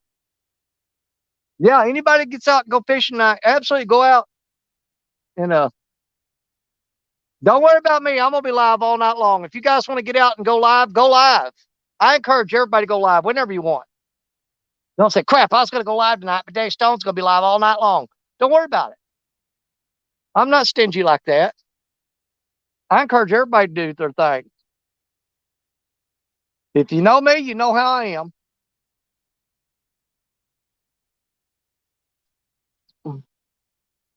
I wear steel-toed boots. You ain't got to worry about stepping on my toes. Danny Stone could care less. He's going to be out here fishing and having a good time no matter what. Now, I do appreciate having a bunch of folks with me, and the more I get, the merrier. But if they want to bounce around other folks, it don't hurt my feelings. It don't make me mad. They don't like me at all. I'll be all right. Sometimes, hey, variety is the spice of life. It absolutely is.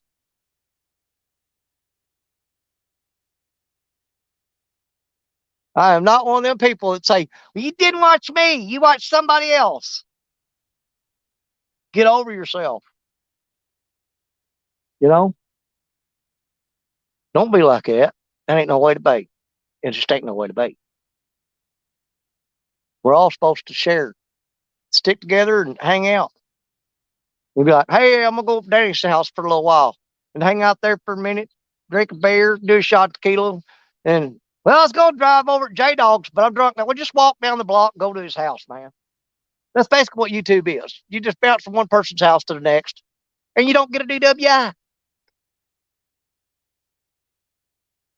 You can come in my channel, watch me for a while, drink a beer, feel tipsy, then walk on over and watch J Dog for a little while. Then like that, and go over and watch Pontoon Jody. Drink a beer or a glass of wine, watch Jody. Then head on over to Lee Evans or any of them. Go see Evan. Go see anybody in here. Whoever's got the show going, they've got their door open for you to come in. That's the people you want to go see. They open the door for you. They go, come on in.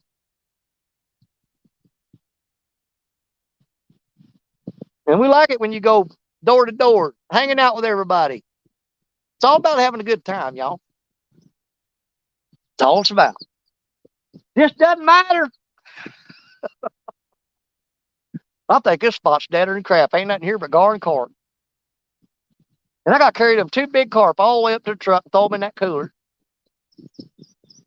And if you know me, they go, oh my God, you need to get them carp on ice. Danny Stone don't do that. Danny Stone fishing with zombie carp. I'll let that carp lay there for 3 days and cut him up. You don't believe me? Ask the people that know me. They'll tell you.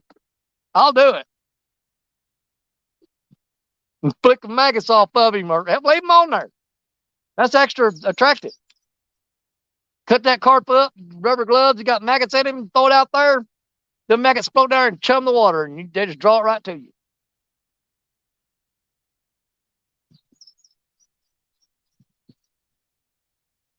This is not the hot spot this time of year, though. I just don't believe it. But again, we've got a night bite going on. I could pack up and leave here, and it could be leaving the best spot on the whole river and not even know it. Not even know it. And just be like, crap, why didn't I stay there?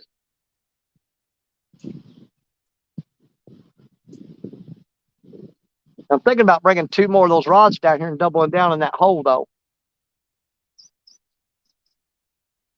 Look, lady, just hook set, Jose. Good deal. Thank you, look, lady.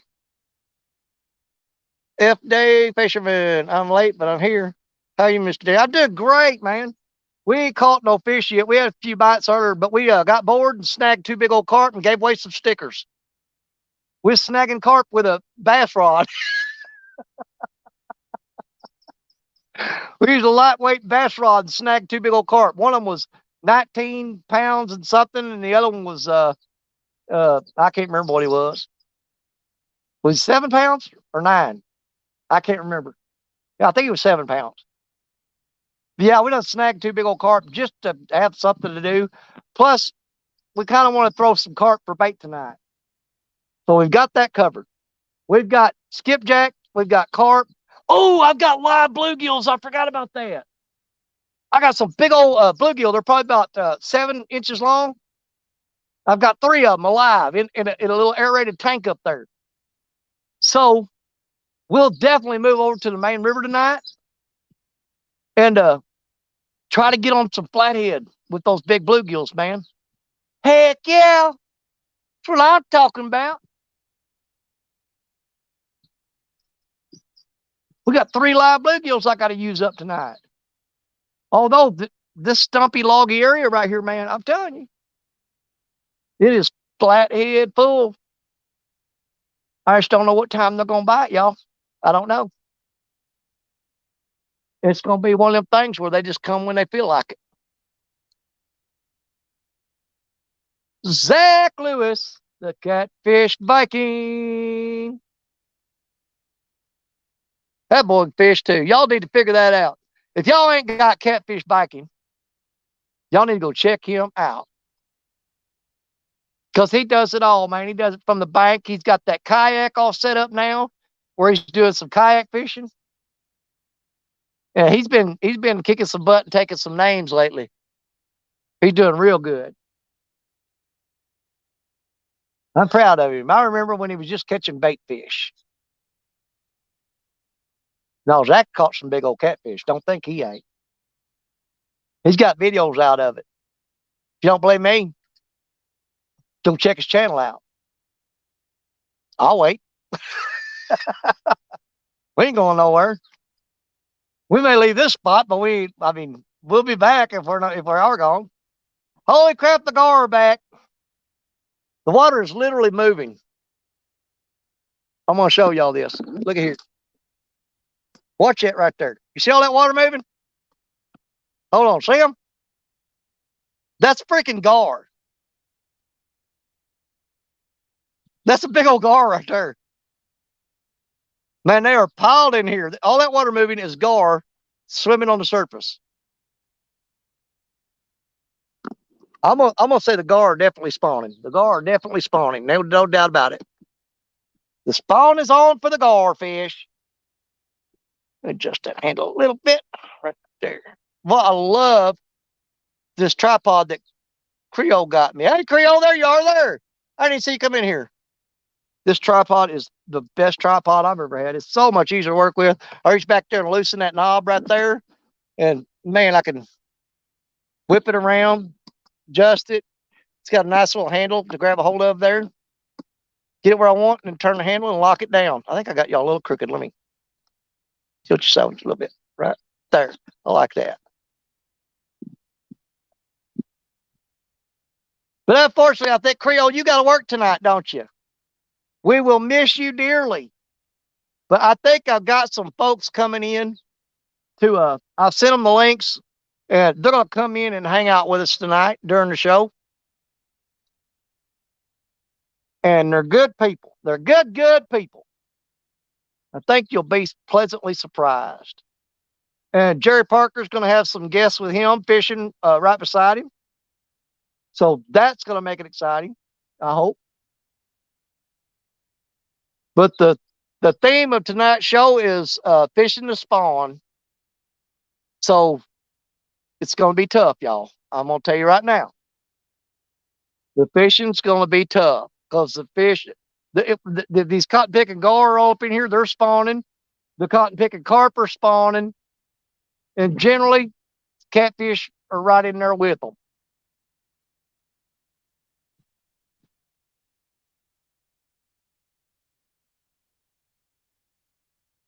Oh, I should have carried my water jug down here.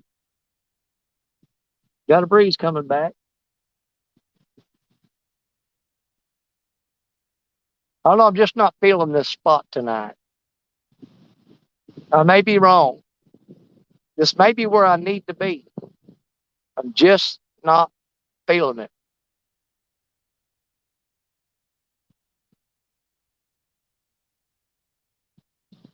But we'll see. Greenwell, what's up, buddy? You know what? Let's see if there's anybody out there. Hold on. Let me go back.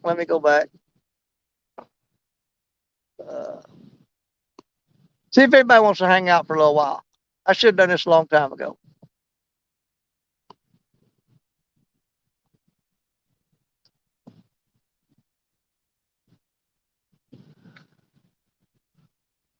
Did I get it?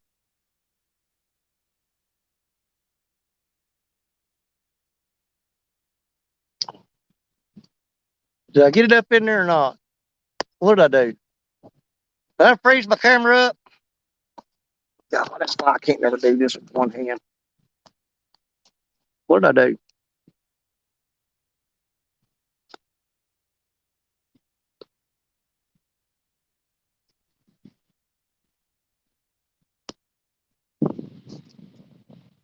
There we go.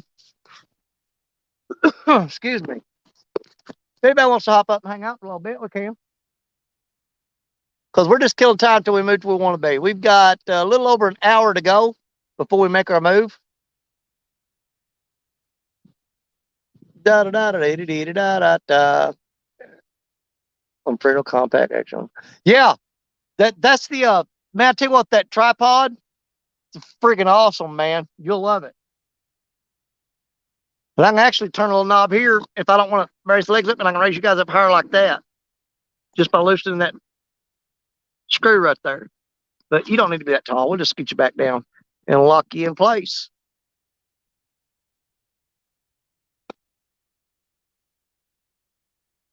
But I got a feeling tonight that fishing's going to be tough, tough, tough, y'all. It's going to be tough. Because like I said, I'm pretty sure we're pretty much into the spawn right now. I'm pretty sure we are. Now, you can still catch catfish on there. It's just a matter of sitting and waiting. Okay, Zach, I'll be looking for you, buddy.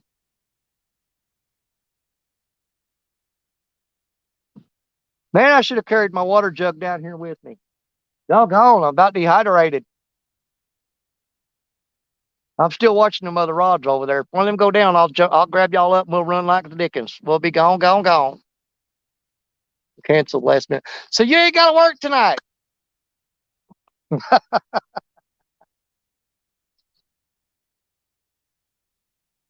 Well, we'd sure like it if you's on the show with us that belongs to you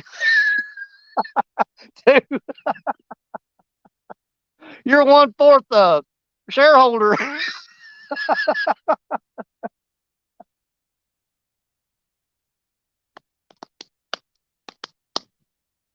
But we'll probably be getting Lost Oaks and Mark from Catfish and Crappie is going to be popping in for a little bit, I think. Those aren't guaranteed. But you know what? I'd bet on it if I was you. And I think I even sent an invite to Mr. Don, the angler of the Bill. So we may even get Don in here. I know Don's out fishing today, so he sat in that sun all day long. He may be too tired to do it. But you know, I'm always going to be here. There we go. Let's get my buddy up here. Let's add some sex appeal to the screen. Well, Aussie's black. What's wrong with you, buddy? You see me now? No, you're a black screen. I see you. Well, I can hear you, but your screen is just black. Well, that's When you were in the basement, I could see you, but when I brought you up on the screen, you're just a black square.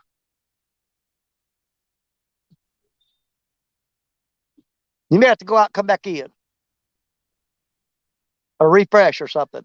I can't even hear you now. What'd you do? Right. Greenwell heading back out now?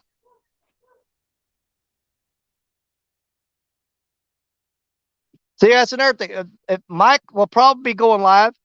And I know Mike Greenwell, he's on that boat. He's not going to fish all night. So, yeah, if Greenwell, if you go slide, you guys hop over to see him for a little bit. You're still black screen, dude. You got your thumb on the camera? No, I can see sure me. You ain't holding? I can't see you. You're black screen to me. Does anybody else see Mikey?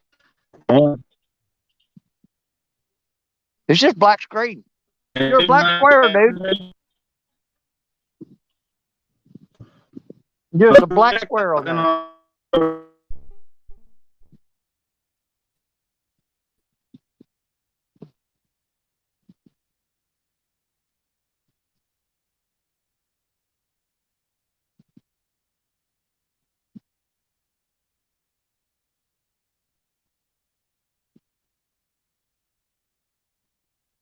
I can't imagine where these fish are biting that the people are running trot lines right now, but they may be.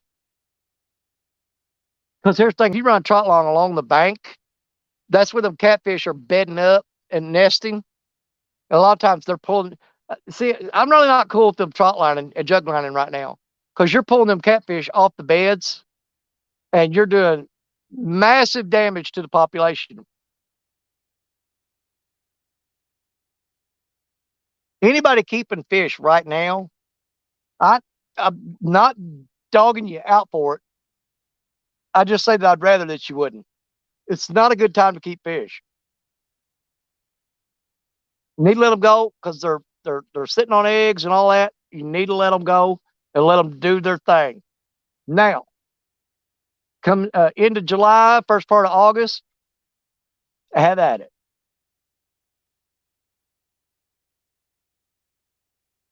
But like I said, I'm not going to condemn you for it. I'm just going to say I'd rather you not. There you are, all pretty and sexy. Now I see you. Got that bright orange shirt on? Do what? Yeah, you're bright and clear now, buddy. Come through with that bright orange shirt. Right. I'm fixing to do some welding and stuff, so I figured I'd jump in to talk. That's fine. We love having you. I'm building some custom rod holders, like the Muddy River rod holders. Yeah. Somebody gave me two 20-foot sticks of some small rebar that I'm going to use to make them. There you go. I can't complain with free. Have you ever seen those ones that Jerry Parker built that he's got, or some guy built for him? Those things are sweet, man. He's got some custom built ones that somebody welded up. What? Oh, I'm making a mess. Luckily, I know how to weld, so. Yeah, that's one of my fortes too. I went to 2 years of welding school. I worked on barges for 10 years, welding them up. I'm and then worked self-taught. at another place that built cell phone towers, and I worked for them a long time. Oh, I taught myself how to weld. I went 2 years of trade school, 1983 and 1984. I could do everything but underwater welding. I can do MIG, TIG, stick, torch welding. I can. I've got a MIG. I've got a TIG. I've got a MIG. I've got a stick. I'm working on getting a TIG to learn how to do TIG. Yeah, TIG welding's fun. It's a lot cleaner of a weld from what I've seen. Yeah, to pass our test, when I was in school for TIG welding, the teacher took a soda can and a pair of scissors and cut it out and made a flat piece of it, and then he cut it in half, and we had to weld that back together. Weld a soda can back together. You talking about tough? That guy was tough. I don't think I could do that. If you've got the right instructor and teaches you the stuff, the techniques to do it, you can. Well, I taught myself how to do it, so I can do pretty good beads. I welded my whole kayak trailer together, so yeah, that trailer looked good. You said that one of these days you're going down the road and the axle falls off of it. We can go, well, we know who built that. I don't believe it's going to happen though. Oh, me neither. I've got up on there and jumped up and down on it. I'm a big guy, so it can haul a little light kayak, no problem. Oh yeah. Oh, I saw the trailer. It looked good. I used diesel spray paint or big rig spray paint to paint it. Yeah. Which the kayak's gonna last longer than the trailer, anyways. It was just something for now, and it was a little project to get back into welding.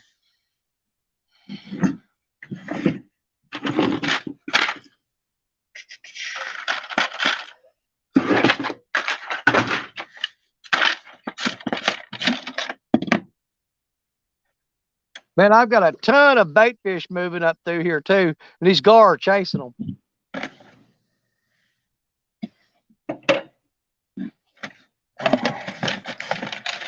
But I think we'll definitely be moving over to the main river tonight. Freddie's Me and my Outdoor buddy went- Adventures. What's up, my brother Freddie? Me and one of my buddies went fishing the other day, and I hooked into probably about a 5 foot long nose gar. Yeah.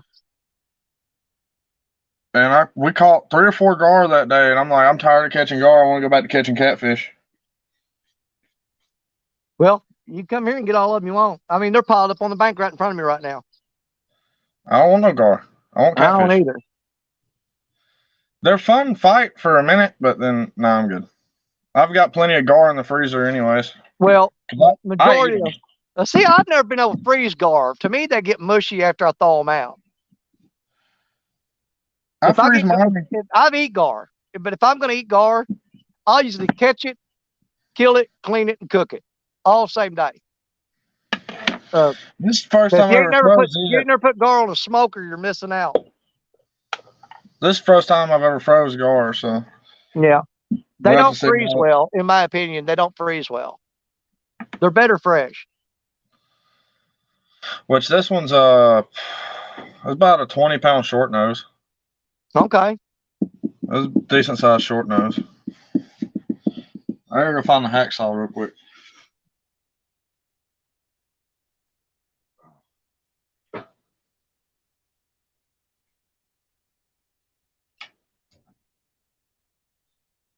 Hey, my light came on. Oh,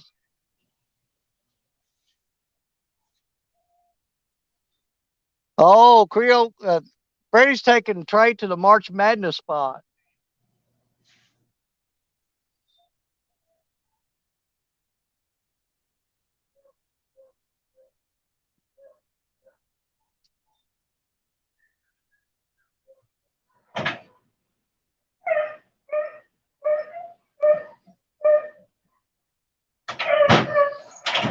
I hear that beagle.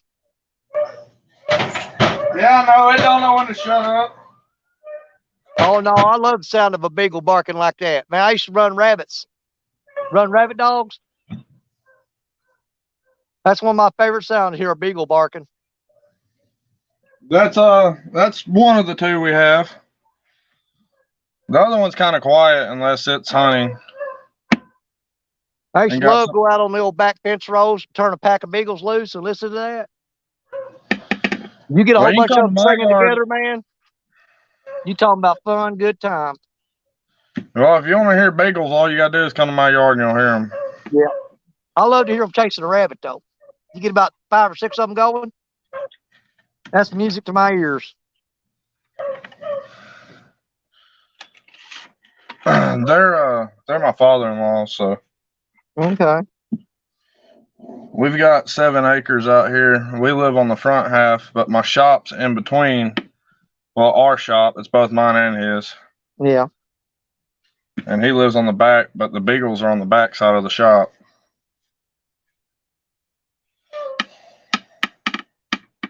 So that's a thing.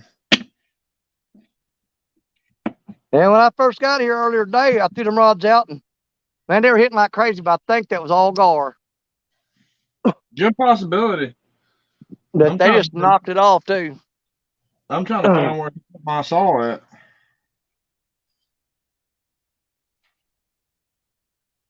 I don't know where he put my saw.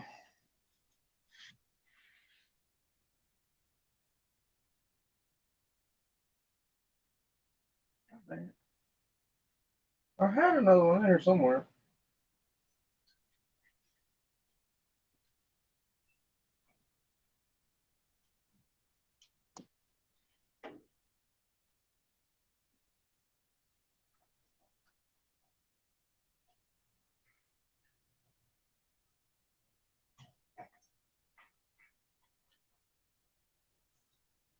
Man, this bank is just alive with gar flopping in it.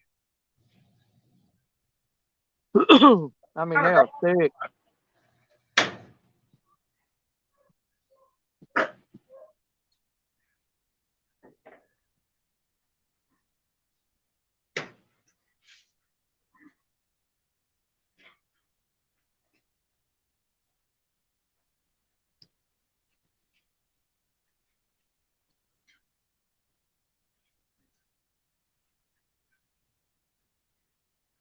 Shit, if I can find my bolt cutters, I can make bolt cutters cut this. But I can't.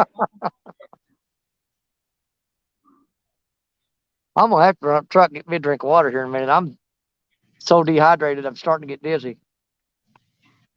Go get some water. I'll come and watch chat for a minute. I can find that in a minute after you get back. Go get you some Oh water. man, I got blood all over my Uncle Lou's shirt. My wife is gonna be mad. Yeah. Let's see. Pull up chat real quick. Mm-mm.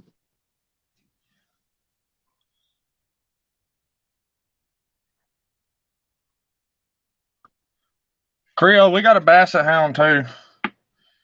Well, they got a basset hound. They turn him loose in the yard and he'll find a rabbit and all he hears, arr, arr. And then I'm yelling out the back door, why'd you let him out? In the middle of the night.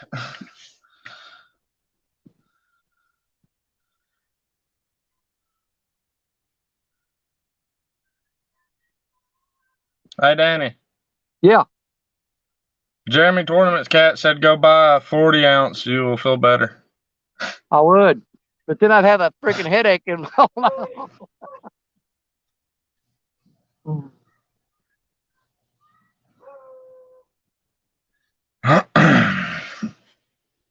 Let's see.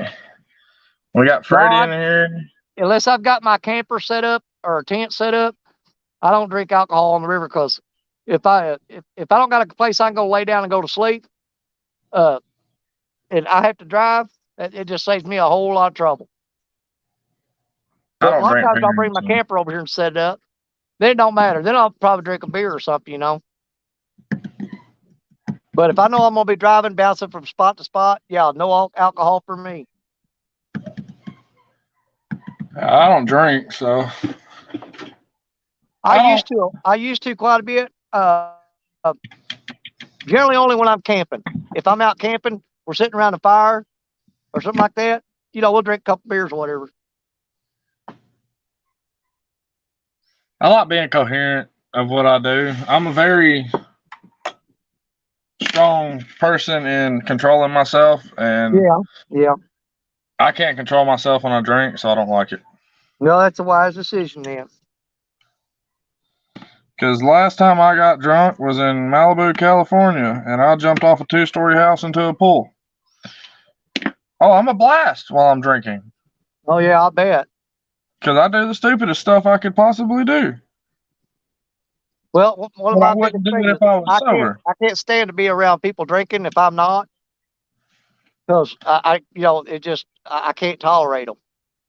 Yeah, I have no tolerance If for I'm them. straight sober and I'm around a bunch of drunks, it's the worst time of my life. Worst time of my life. I don't have tolerance for And them that's what either. you run into a lot on this river, is you'll get a bunch of drunks show up where you're fishing at, and it'll just ruin your night. That's the same here. Yeah. That's why I fish such secluded spots most of the time, where you rarely see people come through. Yeah.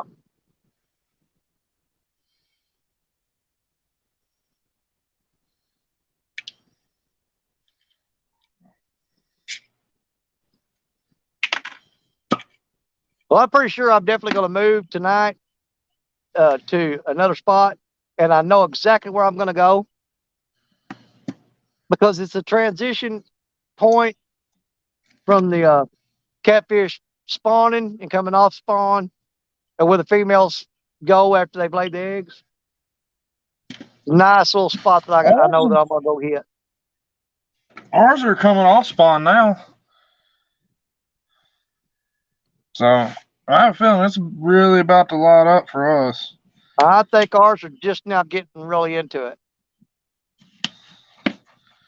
That big female I caught at 51 was a spawned out female, and then we've been catching males lately. But I've been doing a lot of fishing for myself lately. That way I don't burn myself out on YouTube. Right. Well, what you do in that case is have a GoPro or something, just record it, and not worry about being live. And you'll have that footage, tucked back that you can go make videos out of later in times when you can't go fishing. Yeah. So my suggestion would be, even if you don't want to go live, always try to record the trip if possible, and save that footage. Put it in your bank it for later. I've been thinking about that, especially with the kayak. It's a lot easier for me to pre-record or just record myself out there than me trying to look at chat and everything like that. And I think I could get a lot better angle if I wasn't live on a kayak for everybody seeing rods go down, all that. Instead of just me saying, "Hey, I got a fish on. You can't see me fight it." Right. Well, the way it's been going here lately, it's been taking me all night just to catch one freaking fish. Last Saturday, I didn't fish last Saturday. I think I did. Yeah. I didn't catch a fish till like way in the morning. I think that was Saturday before last. I was on call last Saturday, so I fished. I didn't fish Saturday night. Let me see. I think it was the same weekend I won the Battle of the States. Yeah. Well, I went last Saturday. I just went to a little ditch that's about a mile from the house because I couldn't get no further than 2 miles, 3 miles from the house. Yeah, I remember that. You got both rods hung up. Yeah, but the weekend before that, I fished all night. Matter of fact, Avid came on and fished with me all night, and I caught a little 10-pound blue cat right as the sun was starting to come up. It's crack of dawn. I think it was last weekend. Me and Big Skip went off of the boat and fished all night, and we ended up catching a bunch of small blues. And then I took the biggest one being 13 pounds. And then I took my buddy out on a kayak. Last week I got no sleep. I had planned fishing trips back to back, and then I had the tournament, so I had no sleep last week. Yeah, I've been doing that a lot lately. And then he caught it his PB, which was about 18 pounds, off a kayak on a new spot that me and him went to. I had scouted that spot, and it turned out good, and he wanted to catch his new PB blue, so I took him out there, and he got it. 2 stands. What's up, Stan? Oh, we got 2 stands in here? Yeah, Stan's in here. Hey, Stan.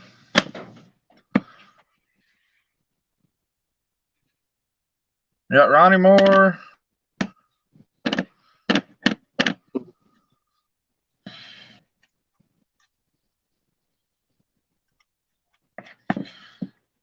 I'm trying to think what I can use to cut this rebar with.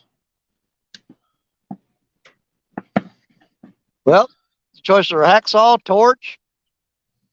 All kinds of choices there. I have bolt cutters somewhere, but I can't find them either. I've got a hacksaw, can't find it. I've got a grinder, can't find the cutting wheel for it. Actually, where's Streams? Ricky, what's up, buddy?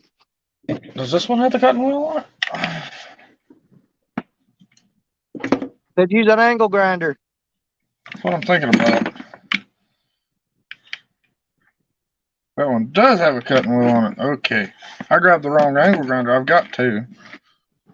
I got too many tools that I can't keep up with. This is just my little work desk. So I'm going to mute this real quick. I'm going to cut this and get it ready to be bent. Yeah, go ahead and mute it.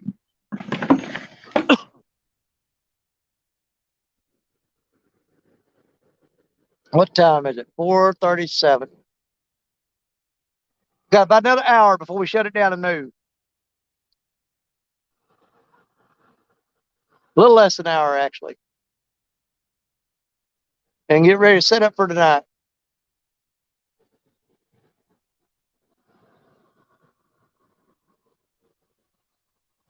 Jody, I'm going to start the show at 7 o'clock my time. I'll probably start bringing people up about 8 o'clock. So it'd be about 9 o'clock your time. They got it going on. Got the dog in the front and everything. Got a lot of pleasure boaters out on the river today. That boat's scooting, buddy.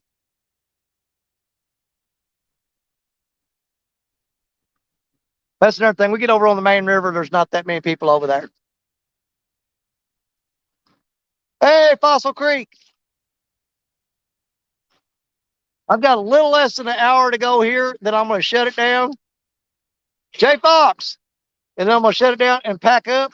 And we're going to move over to the main channel. I got to drive about, I don't know, it's probably about 11 or 15 miles. I got to go back around the back road and get back on the main river.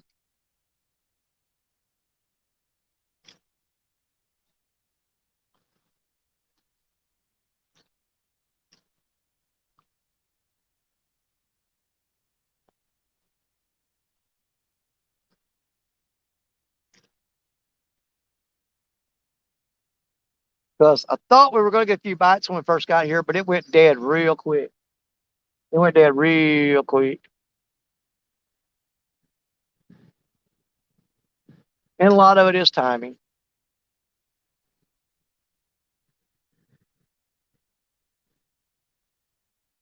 And who knows, this could be the spot to be later tonight. I don't know. It's strictly a guessing game this time of year.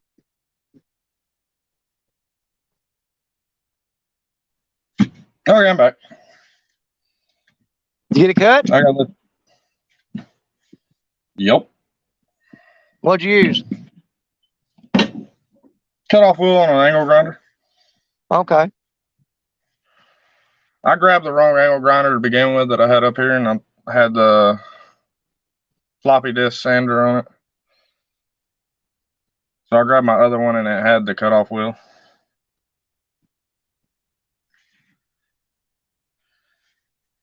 I gotta find something to bend this around.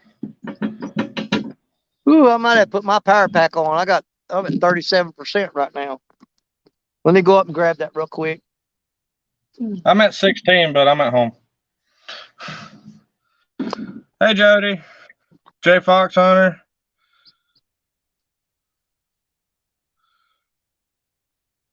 Hey, Ernie.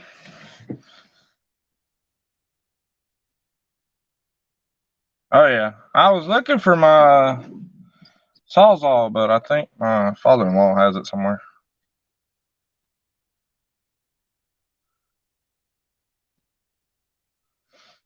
Let's see. What's up, Whisker Dreams?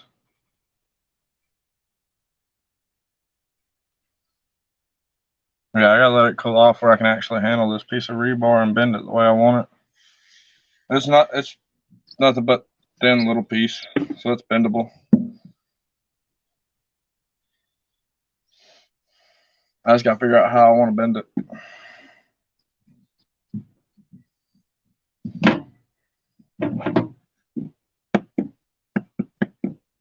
And I gotta find my welding gloves.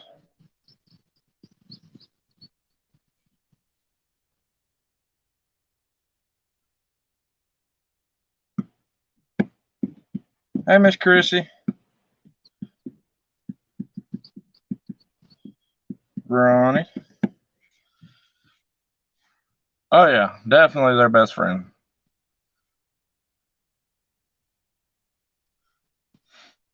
I end up using those a lot.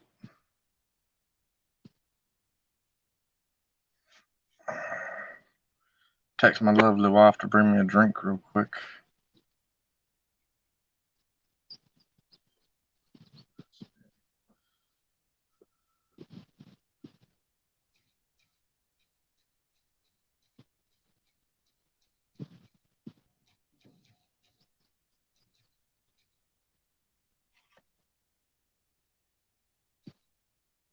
Okay.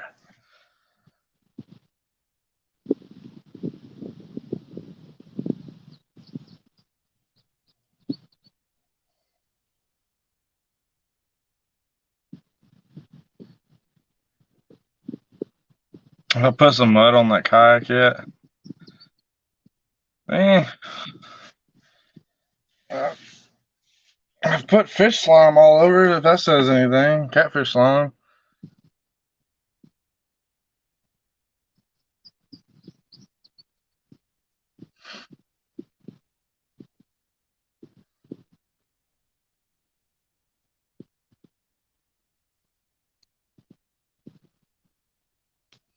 I wonder if this is hot enough to touch yet, or cool enough to touch.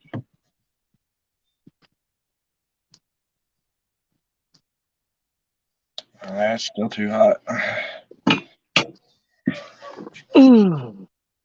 Yeah, phone's getting way lower than I generally like for it to get. I messaged Amanda to bring me a drink real quick.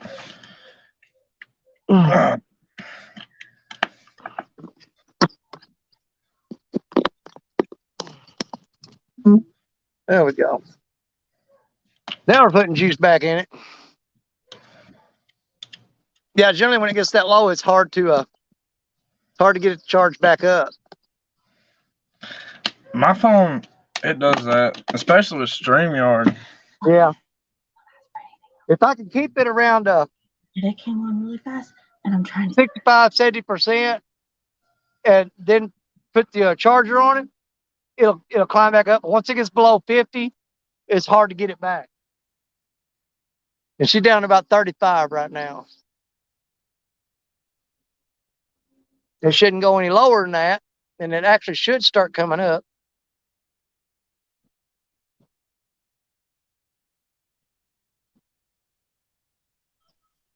All right. Thank you for the drink. Go get rid of your headache. Boy, I wish I could get on them. If you look across the river there, that's just a tip of Kentucky right there. And there's sandbars all along that. Now, generally, that's where all the party people go. They'll go across the river to Kentucky, and they'll pull their pontoon boats and their jet skis and all that up on them sandbars, and they'll stay there late into the night building bonfires and drinking and raising all kinds of things. So we don't have that issue here, that bad of an issue They here. go over to with that. Kentucky and do all that. Yeah, we don't have that bad of an issue here, but it's still an issue. Especially instead of doing it on a sandbar, they just do it on their boat in the middle of the night. They ram their boats right up onto that sandbar. I've seen them get those jet skis going so fast they'd hit the sandbar and go up on the bank, and then have to take 4 or 5 guys to drag it back down into the water. Now, by the Arsenal on Wheeler Lake, they'll do that because it's got sand beaches along the That's side. what those are over there. I mean, it's just straight sand. So they'll do that on the beaches over there, but you're not supposed to be on those beaches, but they do anyways. Oh, ain't nobody cares around here. Nobody cares. Oh, it's a military Mosley! arsenal they're doing it on. I don't think it's going to happen in this spot, but we got something going on later tonight. We'll get something going. I'll throw some live bluegills out there, and we'll get something going. Oh, I forgot. I found you an RV park here in town. Really? Just found it yesterday. I forgot to send it to you. Okay.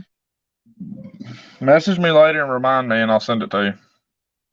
Well, see, we came through there last year, and we came. That's when we went to Pensacola Beach, and we came down through.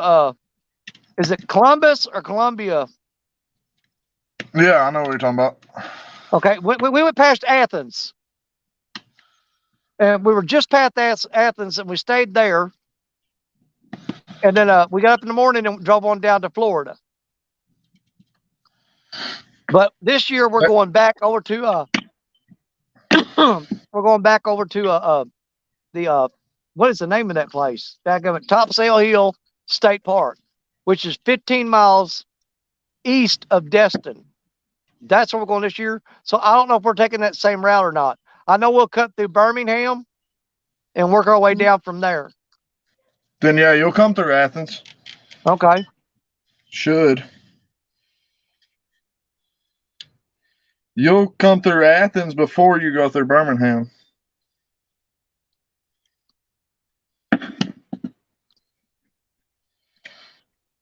Well, the year before last, I think we stopped just the other side of Birmingham. It's some little town started with a C, Cicero or something like that. I can't think of the name of it, but I know what you're talking about. Yeah, it's just the other side of Birmingham. Which me, you, Big Skip, got to get together at some point and fish. Oh, you got to. We got to. I gotta get him off my butt about having fish grips. I got so many freaking fishing licenses of so many different states now that I have to keep them in a folder just to keep up with them. I've got my Tennessee license from the Tennessee meetup, but other than that, I've got my right now I've got my Missouri, my Kentucky, my Tennessee, my Arkansas, and my Florida. I've got Florida too. I forgot about Florida. I need to renew my Mississippi and Alabama license. Alabama's actually kind of cheap, compared to some states. I think for residents, it's only like $12 a year. Well, that's cheaper than ours here. Our resident license here is $19 for the year.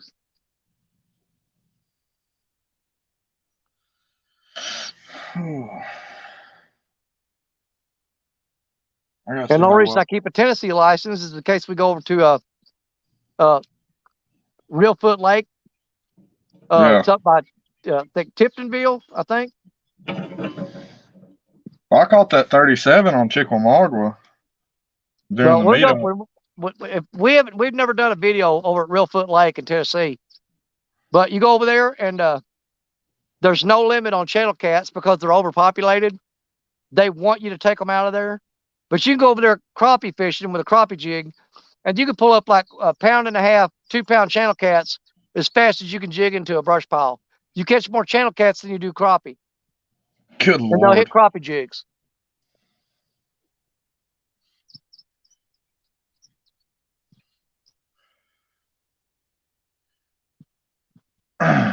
My buddy caught his PB on a crappie jig. PB channel. He caught a 20-pound channel on an ultralight and a little slab of licious. Oh, I've used like fly rods, 12-foot fly rods with for a crappie pole. And I've hooked channel cats, and you hook into a 2 pound channel cat on a fly rod, and man, they will wear you out. That's what I want to do. I want to learn how to fly fish. I used to be into it, not so much anymore. It just looks, watching it's peaceful to me. Yeah. I love to watch it. Well, you may or may not get to see me do some next month. Next month I'm heading down to Arkansas, and we're going down there to visit our son, and because we got a new grandbaby, and my wife's just driving me nuts wanting to go see that new grandbaby. But we stay at John F. Kennedy State Park. We pull the camper down there. Yeah. And it's right there on I guess that's Red River. I'm not sure. But we trout fished there last year, and we tore them up. And I'm going to be down there trout fishing this year, and I may take the fly rod. Probably won't, because I generally fish with small spinners and stuff like that. And when the kids go with me, I take them down there, and we just throw out just we free line just a red worm on a hook out there and let the kids catch trout. That's something I want to catch. I've never caught a trout before. I love trout fishing. We don't have them here. Yeah. Well, we've got them here in Missouri, but I have to go up to Montauk State Park to fish for them here in Missouri. But other than that, I just go to Arkansas trout fishing. It's a lot easier. Yeah. Fossil Creek, Texas is high on their non-resident fishing license. I stayed out there for a couple months doing natural disaster cleanup, and I fished almost every day in Corpus Christi and Port Aransas. Oh, and Lisa Elliott and Chrissy Brown are in here. I missed y'all. Sorry. Hello. But let's see, what time is it? I've got about 38 more minutes, and I'm going to shut this down, and we're going to move to where the fish are. And I got to get ready because we're going to be live tonight on my channel, Mississippi River Rats, and it's looking like we're going to have the King Creole is going to be with us tonight. And of course, Parker Pursuits is going to be out on the river. He's got some guests with him, fishing with him. I think the only one we're going to be missing is Fishing and Freedom. He's out on the boat with his brother. They're doing some work on that boat. And he didn't want it to be on the channel tonight because they're basically taking that boat out on the water and fine-tuning it and getting it set up. And he just didn't think that would be of interest to anybody. I didn't think anybody ever be interested in me working on my kayak, but I've got use from it. Well, you know, one little Like, niche that we feel, one niche that we feel, niche, however you want to say it, is a lot of people just get sick of watching the news because it's so depressing. So they'd rather watch you beat on a boat with a hammer. I'd rather do that than watch the news anymore. Let's see. I just installed the new rod holders on it. I went away from the Scotty mounts because I broke one a few months back before I started doing YouTube and lost a 7'6" whisker seeker with a Catfish Special on it. Man, and that kind of hurt my feelings. So I got to where I wasn't. If I doubled up, I'd take a rod out of the rod holder, put it between my legs, and lock it in place and reel in the bigger fish first and boat them both at the same time. Yeah. But with these rod holders I got now, I don't think I have to worry about that anymore. Yeah, you're right, Creole. They're out there beating on that motor and banging on it, trying to fix it. And there's something going on with the motor, but they're going to put it on the water and work on it on the water, I guess. I don't know. Not my favorite place to work on a boat is in the middle of the water. One day I want to go live when I'm working on the Fiesta and let everybody hear me. I threatened to blow that thing take y'all with me. We're gonna go. We're gonna explore something here real quick. I'm a shade tree mechanic, a good one at that. And my wife's like, one of these days you're gonna really mess something up by the way you do the cars when you work on them. I said, well, they're fixed, ain't they? When I'm done, because she'll hear me up under it. Like, we used to have a Focus. And I'd have to, what was it? It was the alternator. Alternator kept going out on it about once a month. And to get that alternator out, you had to pull the motor mounts out, or motor mount screws out, and move the motor out your way. I think Danny done. Good God, there's junk down here. I don't know, Yeah, man. We might just move down here. Looks like there's been somebody fishing here quite a bit, though. I see footy prints all over my beach. Get off my land. I don't know if we'd want to move to here or what. It is the main river. It never hurts. Well, it's a lot closer than driving 15 miles around that other spot. Are you fishing a little creek mouth or something? Well, there's the main river. You see that? Yeah. Goes up. There's an island. See the island? Yeah. That goes around the island. Okay? But if you go back that way, there's another creek that joins into it and makes a Y. Back up in there. You know something you can always find on this river? I don't care. If you come down here and walk, I guarantee you, within 100 yards, you'll always find one of these for some reason. They're always down here. And that's a freaking milk crate. You can find one of these about every 100 yards on the river. That one's got mud in it, but you always find these milk crates. They're everywhere down through here. Now I'll wind up picking that up and taking it back with me. Because there ain't nothing wrong with them. They ain't broke, they ain't cracked. They make great little storage deals. I use them all the time to store gear in the back of my car to keep it organized. Well, you've seen what I drive all around. over the back here. What's up, LG Bass? Yeah, I don't know if we'll hang out here or not. I think we're gonna, because I got a feeling that by looking at the tire tracks from the four-wheelers and four-wheel drives and stuff, there's probably gonna be some party people show up here tonight. It being Not Saturday something I want to deal with. I don't want to deal with it. I said, being Saturday night, more than likely. Well, you get a lot of the drug heads to sneak down here to the backside of this river because cops don't come in here after them. I've had some pretty sketchy moments down here. Speaking of cops, I got pulled over and got a ticket the other day. What was you doing wrong? I didn't wear a seatbelt. Well, there you go.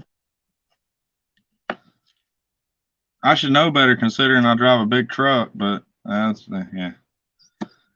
I was Well, ready to get home. Think about it. I'm guilty of it myself, but we all get mad because a cop wrote us a ticket, but we forget to look back and see why.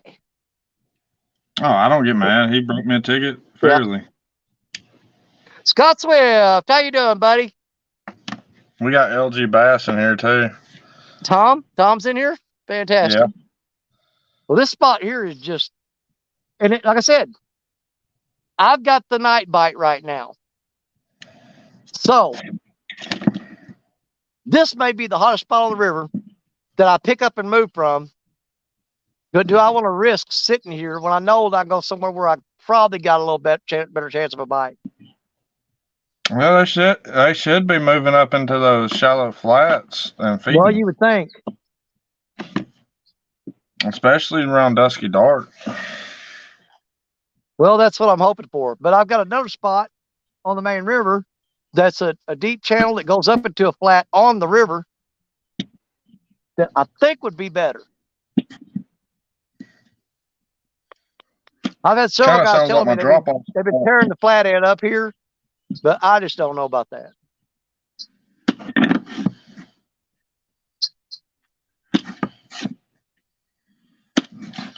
Sounds kind of like my drop-off spot that I fish a lot, where I got the 51 out of. Yeah. It about 3 feet off the bank, the main channel runs through.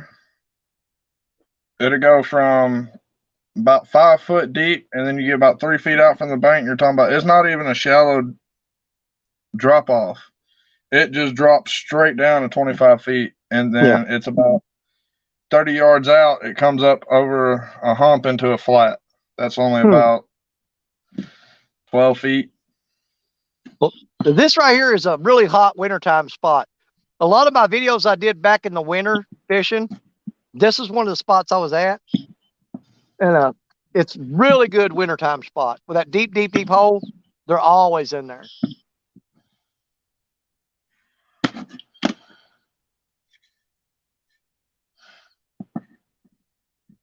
I always do good on shallows in the winter over oyster beds and stuff. Really? Yeah. I caught a lot of fish this year during the winter on oyster beds off the kayak before it got too cold for me to go out on it. And I was going out on like 40-degree weather, 40 to 35 degrees. Yeah. So that was before I had the trolling motor on it. So I might move around a lot more this winter and fish from the kayak a lot more, since I ain't got to worry about getting water in the boat unless I get a fish. Well, I've got a whole lot of moving to do in the next 24 hours because, like I said, I'm going to move from this spot, go over there, and I'm going to fish there all night. Early tomorrow morning, I've got to shut down the live stream and then move back toward home to a whole different water system and fish in 2 stands catfish and carp tournament tomorrow. So I'll fish all night here, pack everything up, and then beat feet over to that other spot and fish that until I guess about noon tomorrow. And then I'll go home and get some rest. See, I did all my fishing last weekend. I'm going to take this weekend off. That way I don't burn myself out. Well, I'm going to do all that on a jug of water and 2 cans of Vienna sausages. Well, it sounds like while you're moving, you need to grab you some food. I don't eat when I'm fishing generally. I don't know. I just don't get hungry when I'm fishing. I'm the same way. If I got Amanda with me, I'll eat, but that's just because she bugs me until I finally eat something. I think I didn't even eat anything for the whole time I was up last weekend. So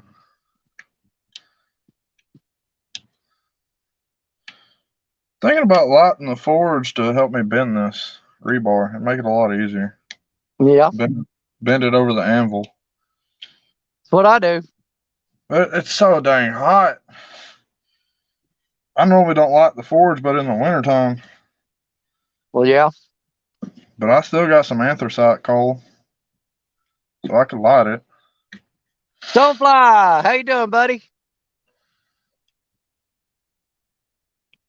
What's up, Stonefly? Well, this is the time of year for me when it's really hard for me because of the spawn. It's hard for me to pattern these fish and figure out where I can go to get them. So it's a lot of throwing and hoping and guessing. But Ain't that I all do fishing? got a spot where I think the flathead are going to be piled up. Yeah.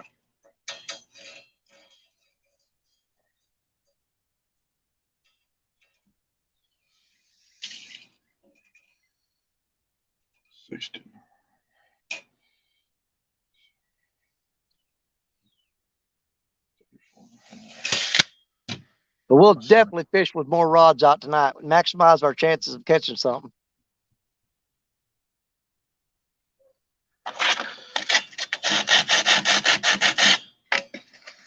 What have I got? About 26 more minutes, and then I got to shut down and get ready to set up for tonight.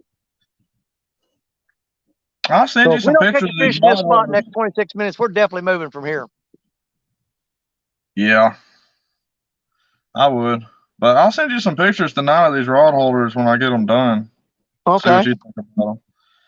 All They're right. going to be like Muddy River rod holders, Yeah.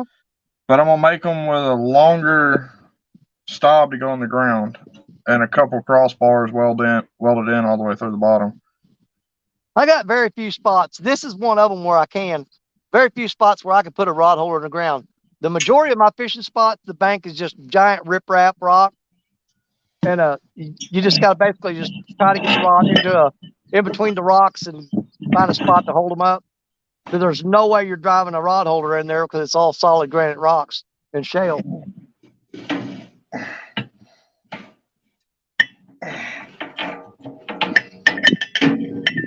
Oh.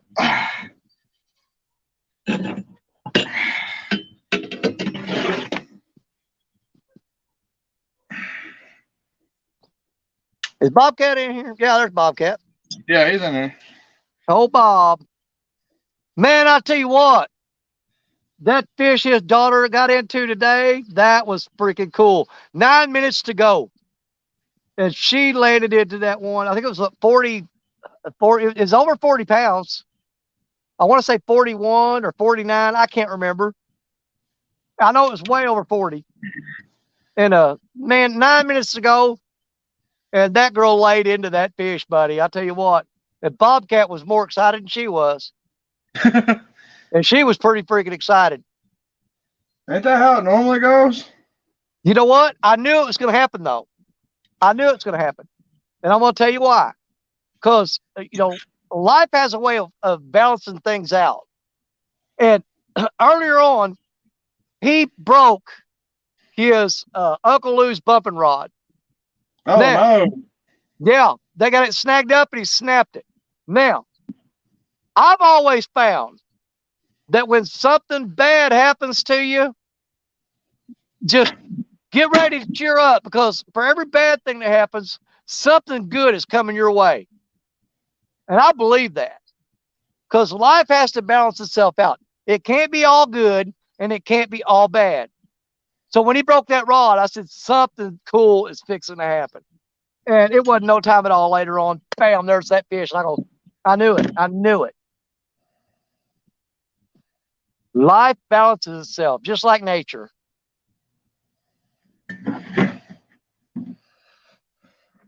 So when you got bad things happen to you, yeah, you can take a moment and feel bad about it, but be ready because something good's coming. Something's good's coming. Be ready for it. Oh yeah. I mean, you Don't got to let it- think. Don't let it get you down and ruin your day. Just, take it and say, "Oh God, I hate that happened. Yeah, it's a bad thing, and I don't like it. But be ready, because something good's a coming." Well, I mean, look at it this way. I lost the Carnage, and then turned around the weekend later and landed a 51. Yep. Almost had a heart attack. You just So I'm proved my waiting on point. You just proved my point. And Bobcat, you know what? I knew that Rob was going to get replaced. I had no doubt about it. I knew that Rob was going to get replaced. But the thing I'm saying is something good happened real quick right after that. Something that got you from being down and out about your rod being broke to screaming like a little girl and jumping up and down and having a good time. That was the moment I was waiting on right there. That was the one.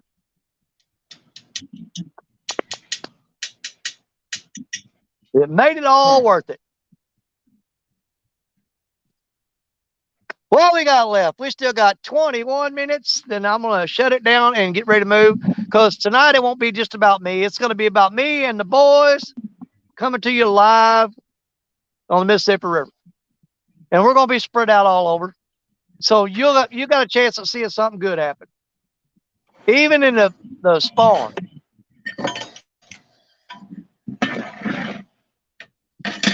Well, I know I'm going to have to eat me about 3 ibuprofen when I get up the truck, because I can already feel my back acting up tonight, and my knee. It's going to be a long night. It's going to be a really long night for me.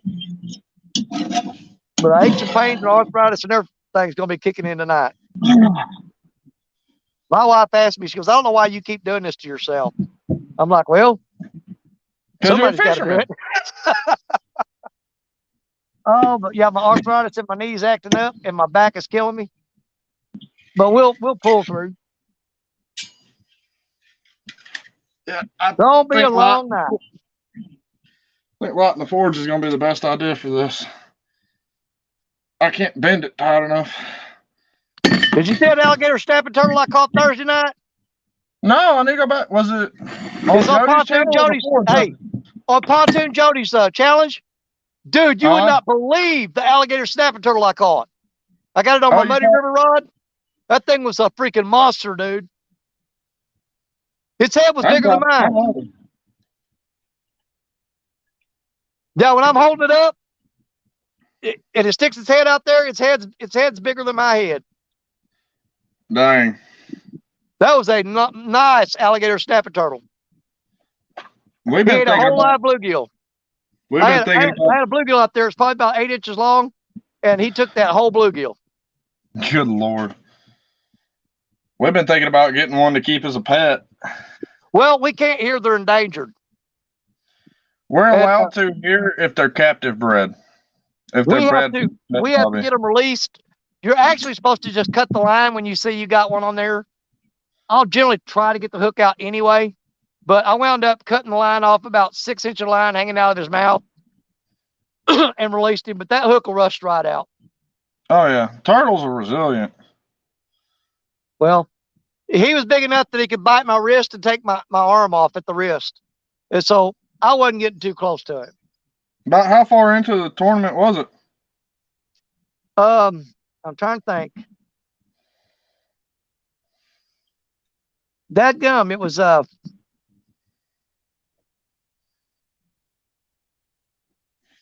can't remember. I want to think it was the 1 hour and 55 or 53 minute mark, I think. Okay. Somewhere around in there. But you just scroll through it, you'll see they go full screen with me holding that turtle up. I used to just scroll through it real fast, and when it shows solo screen, and stop and look. And you can usually zip through them pretty quick like that. I heard Jody pulled off the win at last minute last night. Yeah, she did. Thursday night. Yeah. Man, my days run together right now. We're so slammed at work, pouring concrete. Oh yeah. I'm ready. I'm ready for fall. Fall can't come fast enough where we slow down and I can get a lot more fishing time in, which everybody thinks all I do is fish anyways because I'm always at the Yeah. river.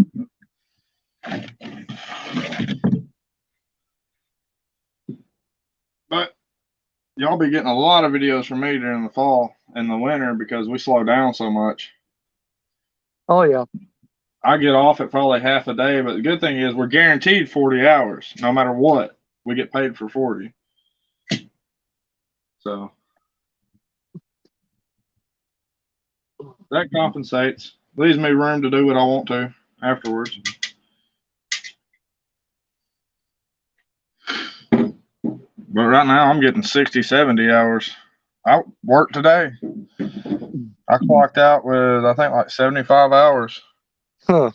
in 6 days.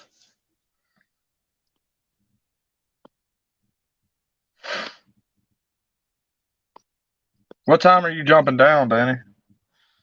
Here at about 16 minutes, and then I gotta move and go get set up because we'll be back live right at it'll be an hour and 45 minutes from now. We're gonna come back up live, and it'll be me, Creole, Parker with his guests. I think I've got Lyle Stokes and Mark from Catfish and Crappie might be coming up, and you know me, I'm gonna try to stay all night. But if the bite is absolutely dead, I probably won't. But most likely I will. You I ain't got generally me stay over there. here all night when I get over here. You ain't got me there to talk you into staying all night. Well, I've stayed all night every Saturday night. Last Saturday was the first time I wasn't over here doing it. But generally on Saturday night, I don't leave till the sun comes up. Well, before you started doing this, remember every time I'd come up, it's like, hey, Danny, let's stay all night. Yep. Well, I just do it now, which I always do it in the summertime. Even before YouTube, that used to be my thing.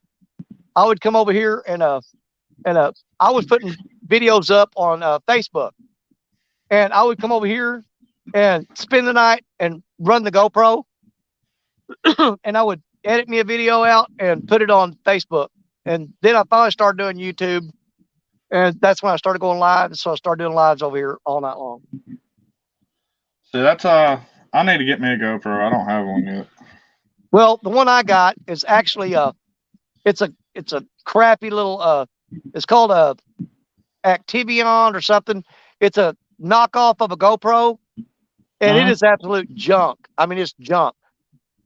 You've only got about 2 hours of recording time on it. So you basically have to keep turning it on and off, and try to keep it close to you. So if it run starts going down, you have the power on and you hit record and run over there.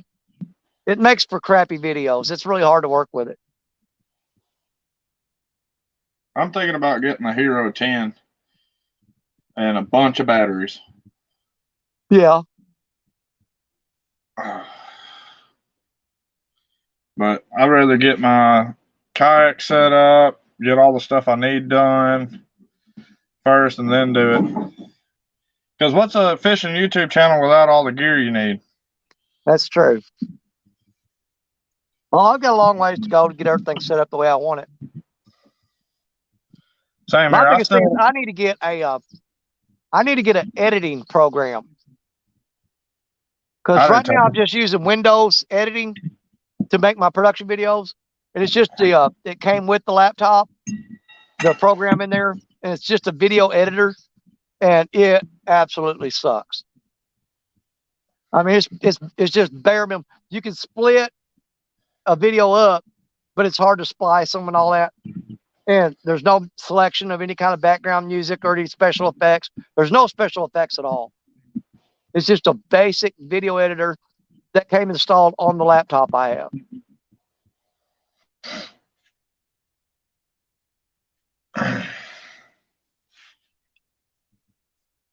Oh. But I definitely want to move out of here and get on the main river. I see that now. Yeah, if So you we're ain't got going to no be ball, making that. We're going to be making that move. And I you could ain't go got- right around there where I just walked to and fish there tonight. But I'm seeing a lot of 4-wheeler tracks. I'm seeing footprints with bare feet in the sand, flip flops stuff. So there's a wild bunch comes down here at night. I guarantee it. And Well, I if ain't you're gonna not be here when they show up. if you're not getting any hits by now, they're not moving through there yet. Yeah. 'Cause it looks like a good spot. Well, I'm telling you, wintertime, this is golden, dude. Right here's where you want to be. Is that where you caught the Riddler? Yep. Right where I'm sitting right now. Only I was out there because the water was way down. I knew that island looked familiar. That's the island I was sitting by whenever I caught the Riddler. But the water was way down. I was sitting way down on a sandbar at that time. I hear a 4-wheeler coming, so it's fixing to get started already. Here they come.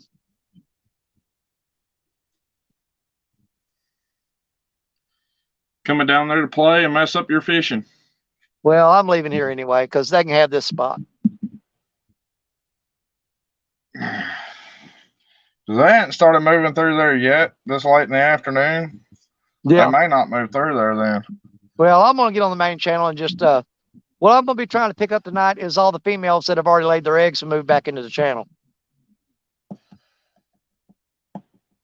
That's my plan, what I'm hoping for.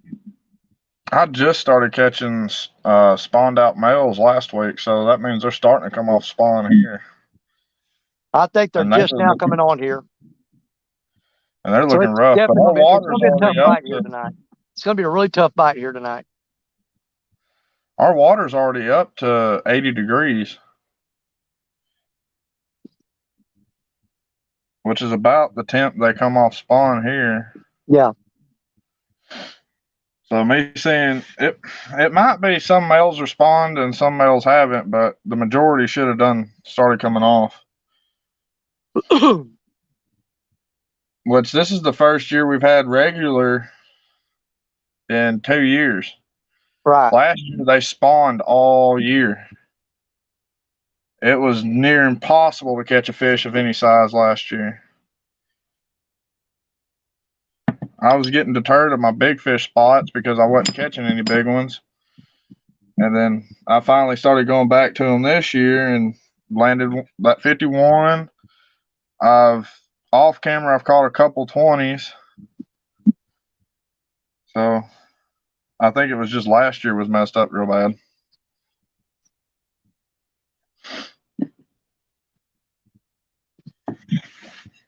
Yeah, I got a big crowd of people moving in over here behind me coming through the woods. Yep, you're going to have party goers in. Well, they're carrying coolers and everything with them. So that spot I just walked down to a while ago, yeah, they're piling up right there. I ain't going to be nowhere near that crap tonight. I'll be getting out of here. Nothing against them. I did it when I was a kid. I just don't want to be around it as a grown-up. And I don't want to be sitting here sober watching a bunch of drunk kids. You know what I mean? It makes you feel responsible. That's why I don't like being around drunk people. It makes you feel but you know, responsible. what are you going to do? When half them kids there's some of them 16-year-old kids are 3 times my size. And you get 10 or 12 of them, and I'm down there by myself. What do you expect me to do about it? I mean, you're out of your mind. You can talk all the smack you want to about, oh, I'm going down there and whip it. No, you won't. No, you won't. You'll get the tar beat out of you. It's simple as that. You're walking into just getting your butt beat. That's all you're doing. And there people be as cocky and talk smack all they want and walk down there and get the crap beat out of them. That's what's going to happen. And I'm too old to be getting beat on. Nope. Hey, Mr. Duggar. I don't want to have to shoot nobody. It's not on my list of things I prefer to do. Right. Now, we don't need you if catching I the had charge. if I had a bottle of Jim Beam with me, I'd sit right here with them. It's easier to tolerate drunks when you're drunk yourself. You at can't least tolerate buzz. drunk if you're not drunk. I can't sit with a drunk if I ain't drinking. Can't do it. Same. Because they're absolute idiots if you're sober. But if you get drunk, everything they say makes perfect sense. It really does. That's the bad part. Oh, it does, man. That's cool. They can say the dumbest thing in the world. And if you're drunk, you're okay with it. That's why if you see me fish, I hardly ever fish spots where a bunch, except for the dock. Which, unluckily, the dock has a bar right beside it. So I have to deal with drunks if I want to fish there. But normally nobody bothers me. So, Well, you're a pretty big old feller. I'm short and fat. And a old. lot of people don't mess with me too much. So I've done all my fights done gone out of me. well, Danny, my phone died. Well, I guess you're gone then. I'm fixing to shut it down anyway. Epic! Hey, Danny, call me and Heroes. Oh,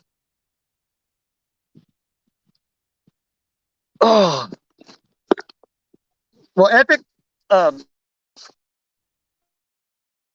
You the link for tonight's show if you want to come up tonight. I'm fixing to pack it up here, and we're going to be live with the Mississippi River Rats at 7 o'clock Central. In here in about an hour and a half, and you're going to have Creole, Parker Pursuits, and myself. We may have Lyle Stokes and Mark come up for a little while, and I can actually send you the link if you want. And we're talking about fishing the spawn on the Mississippi River and how much it sucks. And I'm going to be out here proving it. I'm going to be on the river proving it. But we'll see what we can do with it. But yeah, I'm shutting this down in about 6 minutes. And you're sitting on classic flathead. Okay. Yeah. Okay, cool. Epic. I'm gonna send you the link to the show tonight. And when I get off here, I will send the link to you. Absolutely. And I've got to pick up all my gear, pack up everything, carry it up to the truck. Then I've got to drive about I don't know. I think it's around 15 miles. I think 11 or 15 miles. I got to drive back around the backside of the river here and get in there where I can get into a different spot. But that's going to be an hour and a half, y'all, in 1.5 hours, or 1 hour and 35 minutes. We're going to be live with the Mississippi River Rats on my channel with Creole, Parker, and some special guests coming up tonight. So you don't miss that. I'm going to get ready here in 5 minutes to shut this down. Like I said, I've got a lot of gear to get moved up. I shouldn't have carried it all down here, but I did.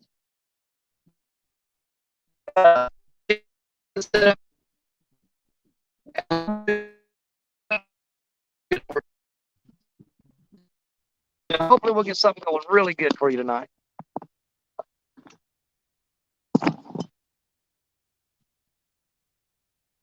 So this fish has got 4 more minutes to catch. If that goes down and I catch a monster flathead, we're staying here in 4 minutes. I don't think it's going to happen. We're going to go to a spot where we know we can catch some smaller blue cats. I was hoping the flatheads were moved up into these log jams, but it don't look like they're up in here right now. It's not looking good. So we're going to go to the rock piles and see if the fish are piled up in the rocks. I feel a little better about fishing the rocks tonight than I do the logs. That's weird. The logs is where you think you'd want to be at. But I've been here all afternoon and it ain't working for me.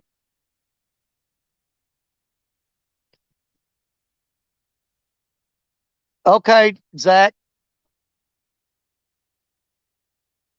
But yeah, when I get off here, Tim, I'll send you the link.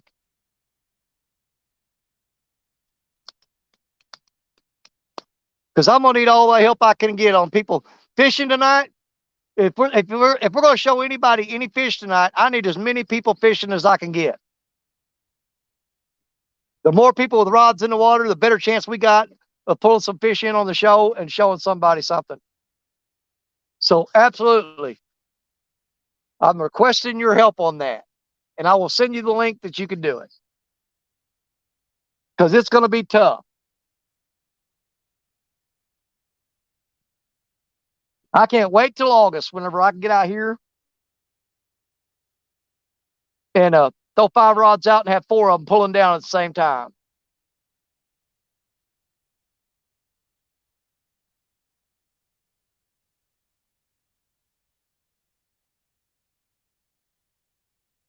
Oh, you just got a takedown? Oh my God.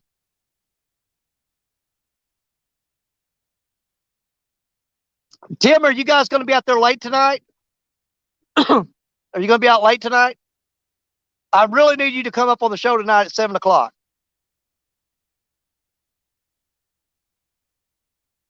A little yellow? Okay.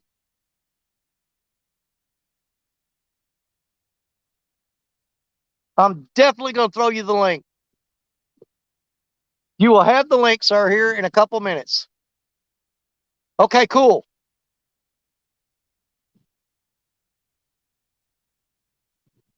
And I don't know if you guys have planned on if you guys plan on going live on your own tonight, that's fine.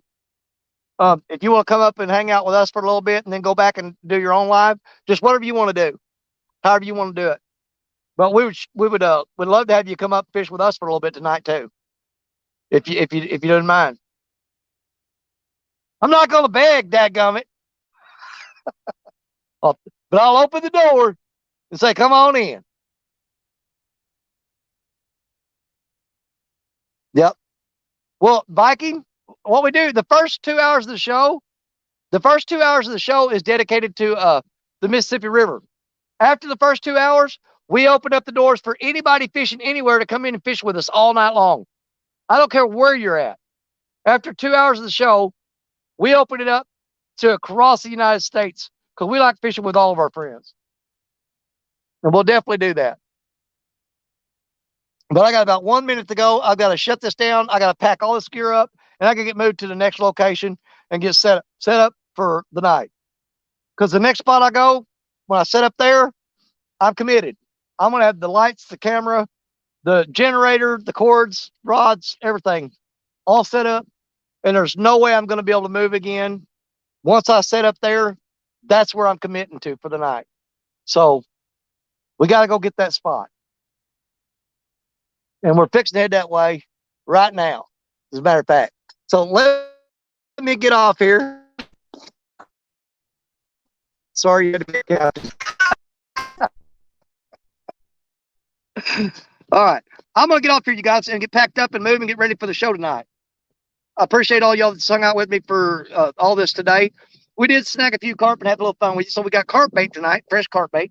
We're going to be throwing skipjack and a live bluegill. Okay. Beautiful flathead chonked down on a donk. Cool. Okay. So, guys, I'm going to drop out of here and we'll see you guys in an hour and a half. Okay. God bless you. See you in a little bit. All right.